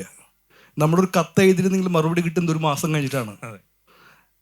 ഇതായിരുന്നു റിയാലിറ്റി എന്ന് പറയുന്നത്. ഞാൻ പറയുന്നത് ഒരു ചെറിയ ഉദാഹരണമാണ്. ഇത് നമ്മുടെ ഈ ഫോണ് അല്ലെങ്കിൽ നമ്മുടെ ലോകമായിട്ടുള്ള നമ്മുടെ ബന്ധം ആകെ മാറി മറിഞ്ഞിരിക്കുന്നു. അങ്ങനെ ഇരിക്കുന്ന കാലത്ത് നമ്മുടെ പുതിയ നാടകവേദിയുടെ രൂപവും അതിൻ്റെ ഘടനയിലും ഒക്കെ മാറ്റം ഉണ്ടാകേണ്ടതുണ്ട്. എന്നാൽ മാത്രമാണ് അത് നിലനിൽക്കുന്ന ഈ ഇന്നത്തെ മനുഷ്യരുമായിട്ട് നമുക്ക് സംവദിക്കാൻ കഴിയുള്ളൂ. അല്ലെങ്കിൽ റിജക്റ്റ് ചെയ്യും നമ്മുടെ ഇന്ന് പ്രവൃത്തികളെ. അപ്പോൾ ആ തരത്തിൽ എങ്ങനെയാണ് ഈ പുതിയ കാലത്തുള്ള മനുഷ്യരുമായിട്ട് നമ്മൾ ഇടപെടാൻ കഴിയുക? അതായത് അതിനെ പറഞ്ഞത് അതിൻ്റെ എസ്തെറ്റിക്കലിയും ഇൻ്റലക്ച്വലിയും ഫിലോസഫിക്കലിയുമായിട്ട് എങ്ങനെയാണ് അവരുമായിട്ടൊരു കോൺവെർസേഷൻ സാധ്യമാകുക എന്നൊക്കെ പറയുന്ന ഒരു ചിന്തയുടെ പുറത്തുനിന്നാണ് ഞാൻ എൻ്റെ നാടകം, ഇപ്പോൾ ഖസാക്കിന് ഇതിഹാസമായാലും പീർഗൻ്റെ ഉപറോയ്, സ്പൈനൽ കോഡ്, ഈ നാടകങ്ങളുടെ എല്ലാം ഘടന രൂപപ്പെട്ടിട്ടുള്ള അങ്ങനെയാണ്. പിന്നെ ഈ കാഴ്ചക്കാരെ നാടകവേദിക്ക് എത്തിക്കുക എന്ന് പറയുന്നതിന് ഒരു മാജിക്കൊന്നുമില്ല എന്ന് ഞാൻ വിചാരിക്കുന്നത്. കാരണം നാടകം എന്ന് പറയുന്ന ഫോം ഇപ്പോൾ ഒരു പോപ്പുലർ ഫോം അല്ല. അത് നമ്മൾ അംഗീകരിക്കേണ്ടതുണ്ട്. കാരണം ഒരു പോപ്പുലർ ഫോം അല്ല നാടകം. ആ തരത്തിലൊരു പോപ്പുലാരിറ്റി നാടകത്തിന് പോയി കഴിഞ്ഞിട്ടുണ്ട്. കാരണം ആളുകൾ വളരെ പ്രൈവറ്റായിട്ടുള്ള മനുഷ്യരാണ്, സാമൂഹിക ജീവികളാക്കി നമ്മൾ പറയുന്നെങ്കിൽ തന്നെ പണ്ട് കാലത്ത് ആളുകൾ ഒരുമിച്ചിരുന്ന് കൂടിയിരിക്കുക എന്നൊക്കെ പറയുന്നത് വീട്ടിൽ നമ്മളെല്ലാം പ്രൈവറ്റാണ്. നമ്മളിപ്പോൾ ഇരിക്കുന്ന എല്ലാവരും പ്രൈവറ്റായിട്ട് അവരുടെ മൊബൈൽ ഫോൺ, അവരുടെ ലോകം, അവരുടെ സോഷ്യൽ മീഡിയ എന്നൊക്കെ വളരെ പ്രൈവറ്റായിട്ട് ആളുകളാണ്. അപ്പോൾ മുമ്പുണ്ടായിട്ടുള്ളൊരു വലിയ കൂട്ടത്തിൻ്റെ ആവശ്യമൊന്നുമില്ല ആൾക്ക് ജീവിക്കാനായിട്ട്. ഇപ്പോൾ ഒറ്റയ്ക്കും ജീവിക്കാം, you can actually exist alone എന്ന തരത്തിൽ മാറിക്കഴിഞ്ഞിട്ടുണ്ട് നമ്മൾ ഈ സാട്ട് സമൂഹം എന്ന് പറയുന്നത്. അപ്പോൾ അവരുമായിട്ട് നമ്മളെങ്ങനെ അവരെങ്ങനെയാണ് ഈ വലിയൊരു ഇടത്തേക്ക് കൂട്ടിക്കൊണ്ടുവരിക, അവരെങ്ങനെയാണ് 2-3 മണിക്കൂറും അവിടെ ഇരുത്തുക, ഈ പറയുന്ന ഒരു വലിയൊരു ലോകവുമായിട്ട് വലിയൊരു നെറ്റ്വർക്കിലൊക്കെ ബന്ധപ്പെട്ട് നിൽക്കുന്ന ആളുകളാണ് ഈ ഓരോ മനുഷ്യരും. ഇവിടെ സാധാരണക്കാരൊക്കെ ആയിട്ട് ഇരിക്കുന്നുണ്ടെങ്കിൽ തന്നെ എല്ലാവർക്കും അവരുടേതായിട്ടുള്ള വലിയ വലിയ ലോകങ്ങളുണ്ട്, അതിൽ അവർക്ക് ഇടങ്ങളുണ്ട്. അപ്പോൾ അങ്ങനെയുള്ള ആളുകൾ, പക്ഷേ അവിടെ ഒന്നും നാടകവേദിക്ക് റോളുമില്ല. കാരണം നാടകവേദി ഉണ്ടാവുന്നത് ഇങ്ങനെയാണ്. ഇവിടെ ഇത്രയും പേര് ആൾ വന്ന് എൻ്റെ അടുത്ത് തൊട്ടടുത്ത് കൂടി ഇരിക്കുമ്പോൾ മാത്രം സംഭവിക്കുന്ന ഒരു മഴയാണ് നാടകം എന്ന് പറയുന്നത്. അപ്പോൾ അവിടേക്ക് ആളുകളെ കൂട്ടിച്ചേർത്ത് നിർത്തുക എന്ന് പറയുന്നത് വളരെ ശ്രമകരമായിട്ടുള്ള കാര്യമാണ് ഈ കാലത്ത് യഥാർത്ഥത്തിൽ. അപ്പം അതിന് ഇപ്പോൾ ഒന്ന് രണ്ട് കാര്യങ്ങൾ എനിക്ക് തോന്നിയിട്ടുള്ള കാര്യം എന്ന് വെച്ചിട്ടുണ്ടെങ്കിൽ, നമ്മൾ നിലനിന്നിരുന്ന നാടകവേദിയിൽ നിന്ന് ഒരു പുതിയ ശീലങ്ങളെയും പുതിയ കാഴ്ചയും പുതിയ അനുഭവങ്ങളും കാഴ്ചക്കാരന് കൊടുക്കേണ്ടതുണ്ട്. എന്നാൽ മാത്രമേ അവർ തിരിച്ചു വരുള്ളൂ എന്ന് ഞാൻ വിചാരിക്കുന്നത്. കാരണം ഈ വളരെ ദൂരെ നിന്നുകൊണ്ട് ഒരു ചെറിയൊരു സ്റ്റേജിനകത്ത് ദൂരെ മാറി നിന്ന് നമ്മൾ നാടകം കാണിക്കുന്ന സമയത്ത് എല്ലാവരും അവരുടെ പ്രൈവറ്റ് പ്ലേസ് നിൽക്കുകയാണെങ്കിൽ അവർക്ക് അതുമായിട്ടുള്ളൊരു ഒരു ഏട്ടപ്പെടലിന് സാധ്യത കുറവാണ്. ആ തരത്തിലുള്ളൊരു ഒരു തരത്തിലാണ് ഞാനൊക്കെ ശ്രമിക്കുന്നത്. ഞാൻ നേരത്തെ പറഞ്ഞ ആ ഉത്തരം പറഞ്ഞുകൊണ്ടിരുന്നത് അങ്ങനെയാണ്. അതായത് ഓരോ കാലത്തും ആ സമകാലീനമായിട്ടുള്ള സമൂഹഘടനയ്ക്ക് അനുസൃതമായിട്ടാണ് ഈ കലാരൂപം മാറി മറിഞ്ഞു വന്നിട്ടുള്ളത്. അത് തുടർന്നു കൊണ്ടിരിക്കുകയാണ്. അപ്പോൾ ആ തരത്തിൽ എനിക്ക് തോന്നുന്നത് നമ്മുടെ ശ്രമങ്ങളൊക്കെ ചില സമയങ്ങളിലൊക്കെ അതിന് പരിശ്രമത്തിന് ഗുണം കാണാറുണ്ട്, ആളുകൾ തിരിച്ചു വരാറുണ്ട്. പക്ഷേ ഇതിൻ്റെ ശ്രമം എന്ന് പറഞ്ഞാൽ അതിഭീകരമായിട്ടുള്ള ശ്രമങ്ങളാണ്. എന്ന് പറഞ്ഞാൽ അത് effort, it's not a easy effort, it's such an effort. You have to invest to do it, to get the outcome of it, but it's not easy. It's not easy at all. എങ്ങനെയാണ് ദീപൻ ചേട്ടൻ continuously അത്തരം നാടകങ്ങൾ produce ചെയ്യുന്നത്, ഉണ്ടാക്കിയെടുക്കുന്നത്? എത്ര effort എടുത്തിട്ടാണ് നിങ്ങളത് ചെയ്യുന്നത്? അത് അപ്രിഷിയേറ്റ് ചെയ്യാൻ വേണ്ടി കൂടിയാണ് ഞാനത് പറഞ്ഞത്. അല്ല, അത് ജസ്റ്റ് നമ്മളുടെ ഒരു പാഷൻ്റെ പുറത്ത് തന്നെ ചെയ്യുന്ന കാര്യങ്ങളാണ്. ഒരു പ്രത്യേക സമയം കഴിയുന്ന സമയത്ത് you have to do it to exist.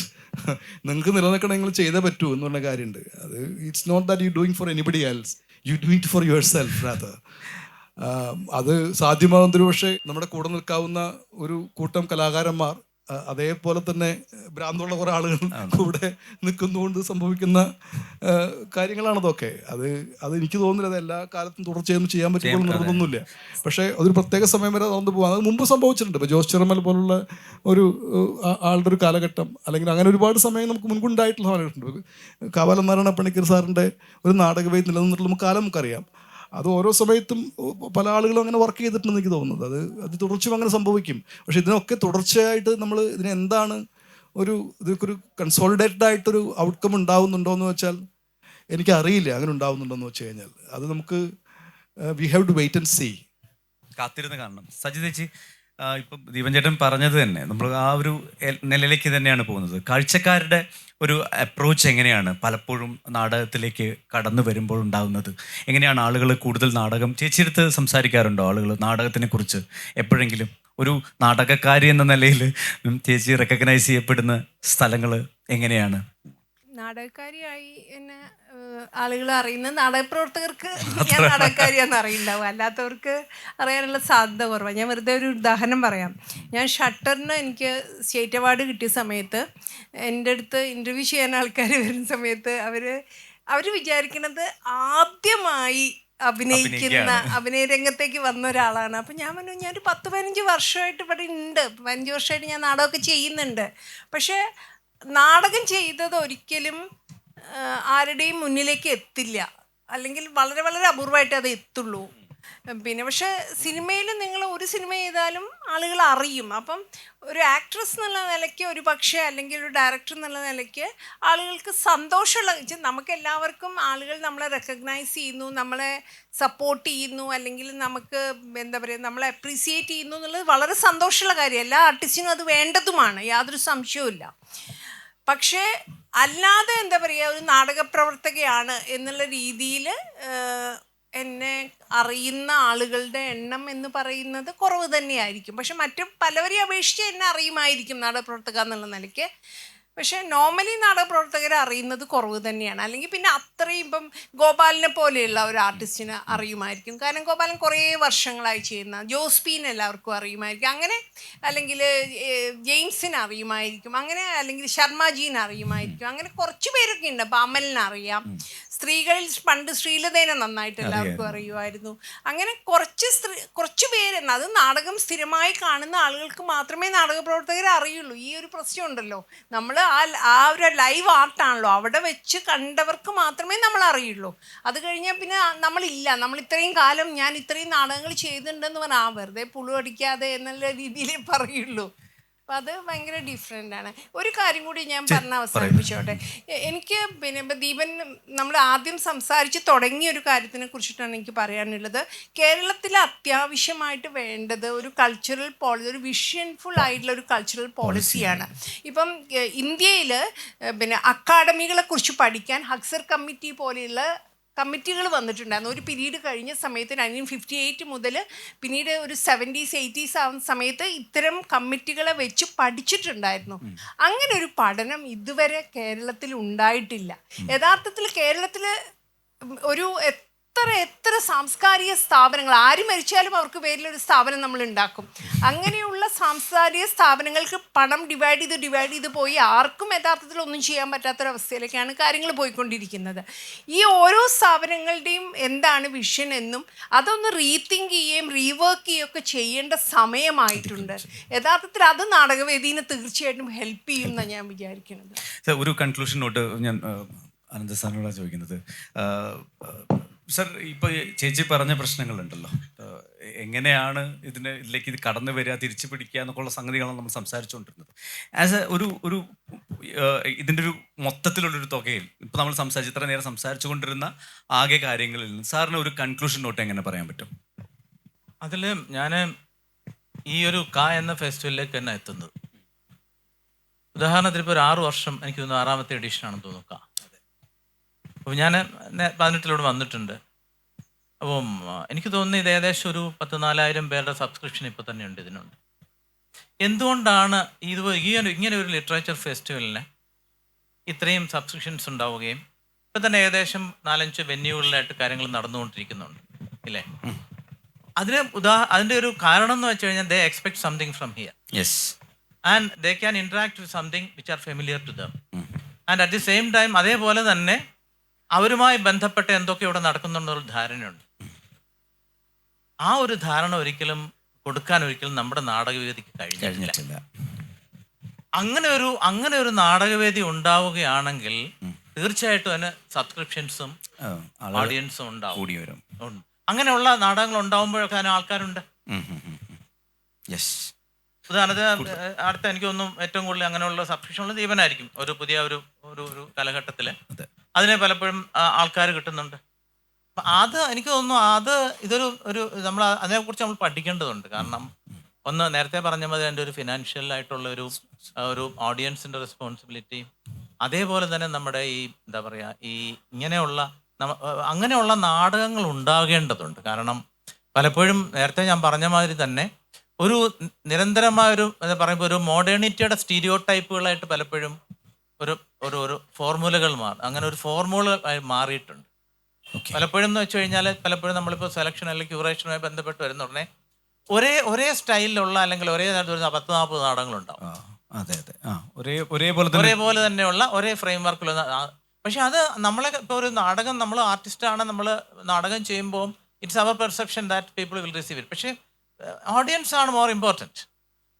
Audience important എന്ന് പറയുന്നുണ്ടെങ്കിൽ നമ്മുടെ ചുറ്റുമുള്ള ജീവിതത്തെക്കുറിച്ചും അതിനെക്കുറിച്ചുള്ള ഒരു പ്രതികരണം, അതേപോലെ അതിനെക്കുറിച്ചുള്ള ചിന്തകൾ, ഇങ്ങനെയുള്ള കാര്യങ്ങൾ ധാരാളം നമുക്ക് ഉണ്ടാവേണ്ടതുണ്ട്.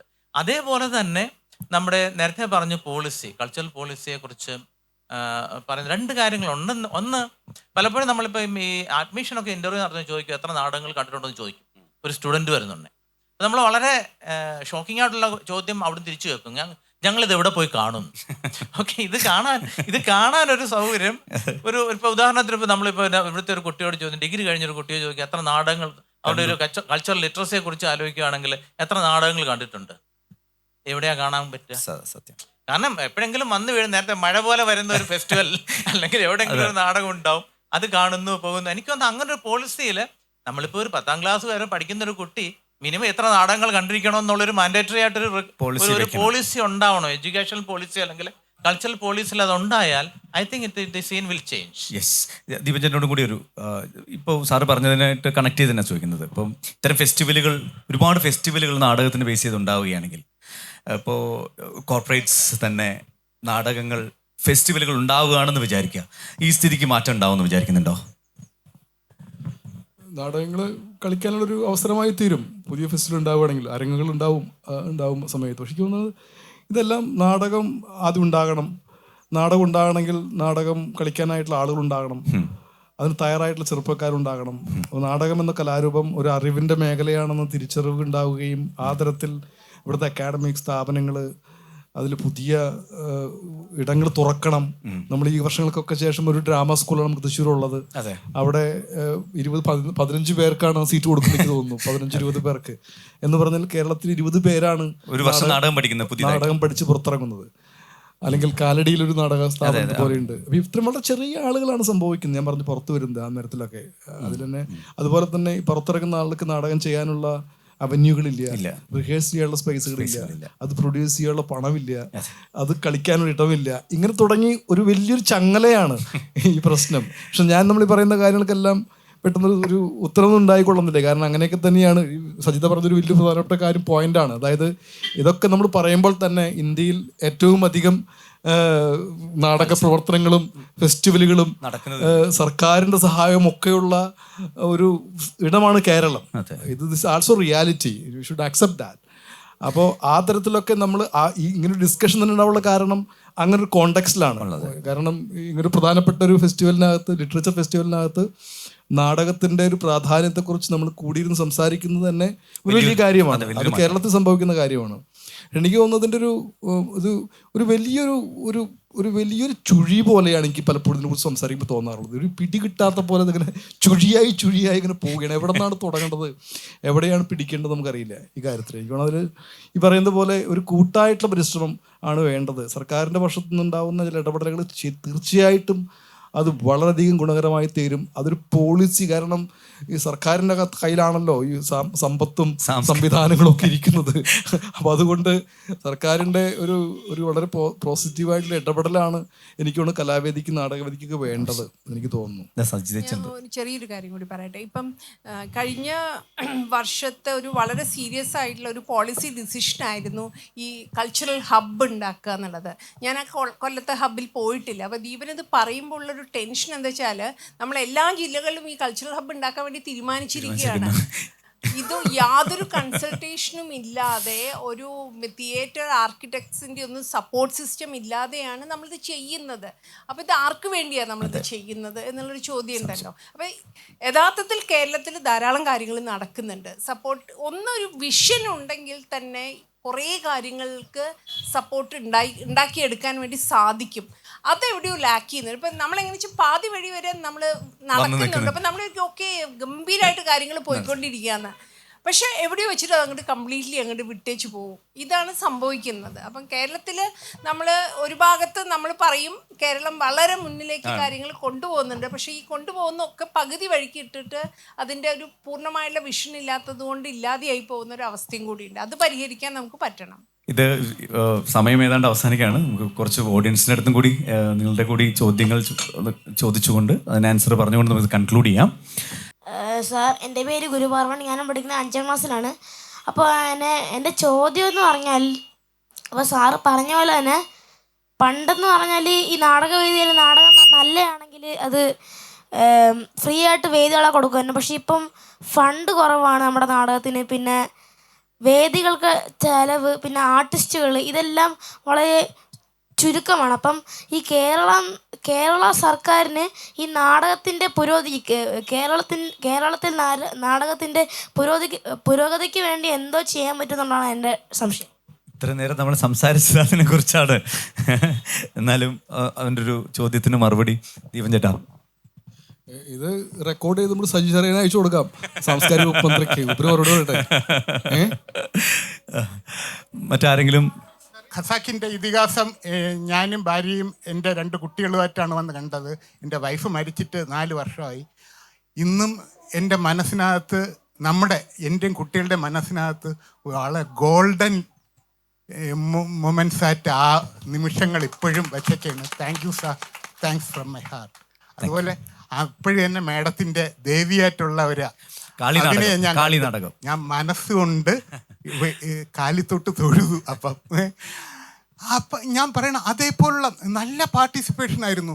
നമുക്ക് 1000 രൂപ ടിക്കറ്റ് വെച്ചാൽ ഇവിടെ വന്ന് 1500 രൂപ കൊടുത്ത് ടിക്കറ്റ് എടുത്ത് ഈ പ്രോഗ്രാംസൊക്കെ പാർട്ടിസിപ്പേറ്റ് ചെയ്യുന്നവർ 1000 രൂപ ടിക്കറ്റ് വെച്ച് കഴിഞ്ഞാൽ എടുക്കാതെ ഇരിക്കുമോ അവിടെ വരുന്ന ആൾക്കാർ? അങ്ങനെ എന്തുകൊണ്ട് നമ്മൾ എന്തിനാണ് എപ്പോഴും ബാക്കിലോട്ട് ചിന്തിക്കുന്നത്? ഇത് ആരും എടുക്കില്ല, ഇത് വന്നു കഴിഞ്ഞാൽ ആരും എടുക്കില്ല. നമ്മൾ തന്നെ പിറകിലോട്ട് എന്തുകൊണ്ട് പോസിറ്റീവായിട്ട് നമ്മൾ ചിന്തിക്കുന്നില്ല എന്നാണ് എൻ്റെ ഒരു ചോദ്യം. ഗവൺമെൻറ്റിൻ്റെ സഹായത്തിന് കാത്തു നിൽക്കാതെ നമ്മളായിട്ടൊരു റിക്വസ്റ്റ് കൊടുക്കണം. അവർക്ക് ഐഡിയ കൊടുത്താലല്ലേ അവരെന്തെങ്കിലും ചെയ്യൂ. ഞാൻ പറയട്ടെ, ഇപ്പം സ്ഥിരം നാടകവേദി, 2 കാര്യങ്ങളെക്കുറിച്ച് ഇവിടെ ചർച്ച ചെയ്തില്ല. സ്ഥിരം നാടകവേദി എന്ന് പറഞ്ഞൊരു സംഭവം നടക്കുന്നുണ്ട്. പിന്നെ സംഗീത നാടക അക്കാദമിയുടെ നാടക ഉത്സവം നടക്കുന്നു. ആ 2 കാര്യങ്ങളോട് പറഞ്ഞില്ല. അവിടെ നല്ല ജനപങ്കാളിത്തം ഉണ്ട്. ഓക്കെ, അപ്പോൾ കേരളത്തിലെ എല്ലാ ജില്ലകളിലും ഓരോ തിയേറ്റർ എടുത്തിട്ട് ഗവൺമെന്റിന് എടുത്തിട്ട് അത് നാടകത്തിന് വേണ്ടി പ്രയോജനപ്പെടുത്തുന്ന ഒരു സംവിധാനം ഒരുക്കാൻ നമുക്ക് റിക്വസ്റ്റ് ചെയ്യാം. അതാണ് ഞാൻ പറഞ്ഞത്. ഞാൻ വരുന്ന ഓച്ചിറ വേലുക്കുട്ടിയുടെ നാട്ടിൽ നിന്നാണ്. സന്തോഷം. മറ്റാരെങ്കിലും ഇല്ലെങ്കിൽ ഒരാൾ. ഈ കുട്ടികളുടെ നാടകവേദി, കുട്ടികളിൽ നിന്ന് ഇത് കുറച്ച് ആരംഭിക്കേണ്ടതാണെന്ന് എനിക്ക് തോന്നുന്നു. കുട്ടികൾക്ക് ഇതിനെക്കുറിച്ച് അവബോധം കുറവാണ്. ഞാൻ കുട്ടികളുടെ ഇടയിൽ പ്രവർത്തിക്കുന്ന ഒരാളാണ്, അധ്യാപകനാണ്. എല്ലാ വർഷവും ഓരോ നാടകം എന്നെക്കെ കൊണ്ട് കഴിയാവുന്ന ഞാൻ ചെയ്യാറുണ്ട്. പക്ഷേ ഈ കുട്ടികൾക്കും ഞങ്ങൾക്ക് അധ്യാപകർക്കും ഇതിനെക്കുറിച്ച് കൂടുതലൊരു അവയർനെസ് കിട്ടുന്ന പ്രോഗ്രാംസ് ആരംഭമാക്കേണ്ടതാണ്. തദ്ദേശ സ്ഥാപനങ്ങളുടെയൊക്കെ ഒരു ഫണ്ട് ഇതിന് ഉപയോഗിക്കാൻ കഴിയുമെന്ന് തോന്നുന്നു. അപ്പോൾ ഈ നാടകം കുട്ടികളിൽ നിന്ന് വളർത്തിയെടുക്കാനായിട്ട് കഴിയുകയാണെങ്കിൽ കുറച്ചുകൂടി അവബോധം വർദ്ധിക്കുമെന്നാണ് എനിക്ക് തോന്നുന്നത്. അപ്പോൾ അതിന് വേണ്ടിയിട്ട് ഈ പോളിസി പറയുമ്പോൾ അത് കുട്ടികളിൽ നിന്ന് ആരംഭിക്കേണ്ട, അല്ലെങ്കിൽ വിദ്യാലയങ്ങളിൽ നിന്ന് ആരംഭിക്കേണ്ട, അല്ലെങ്കിൽ വായനശാലകളിൽ നിന്ന് ആരംഭിക്കേണ്ട ഒരു കാര്യമായിട്ട് തോന്നുന്നു. Okay, thank you. അത് വളരെ നല്ല ഒരു അഭിപ്രായമാണ് അദ്ദേഹം പറഞ്ഞത്. അപ്പോൾ നമ്മൾ സംസാരിച്ച് തുടങ്ങിയത് നാടകവേദിയെ ഏതൊക്കെയോ മേഖലകളിൽ നമുക്ക് പിടിച്ചെടുക്കേണ്ടതുണ്ട്, അതെവിടെയൊക്കെയാണ് എന്നുള്ളത് നമ്മൾ കുറച്ച് ചർച്ച ചെയ്തു എന്ന് എനിക്ക് തോന്നുന്നു. ഐ തിങ്ക് ഈ ചർച്ചകൾ ഇനിയും ഉണ്ടാവണം. സജീവമായി ഇത്തരം ചർച്ചകളിൽ ആളുകൾ കൂടുതലായി പങ്കെടുക്കണം, കൂടുതൽ നാടകവേദിയിലേക്ക് ആളുകൾ കടന്നു വരണം. അങ്ങനെ ഒരു 10 വർഷം കഴിഞ്ഞ് നമ്മൾ ഇതുപോലൊരു ചർച്ചയ്ക്ക് ഇരിക്കുമ്പോൾ കൂടുതൽ മെച്ചപ്പെട്ടൊരവസ്ഥയിലേക്ക് നമുക്ക് നാടകത്തെ കാണാനും കാഴ്ചപ്പാടോടുകൂടി സംസാരിക്കാനും കഴിയട്ടെ എന്ന് ആശംസിച്ചുകൊണ്ട് ഈ സെഷൻ അവസാനിച്ചതായിട്ട് അറിയിക്കുന്നു. എല്ലാവർക്കും ഇത്രയും നേരം നാടകത്തെ സംസാരിച്ചപ്പോൾ നാടകത്തെക്കുറിച്ച് കേൾക്കാൻ വന്നിരുന്ന നിങ്ങൾക്ക് ഓരോരുത്തർക്കും നന്ദി അറിയിക്കുകയാണ്. Thank you so much.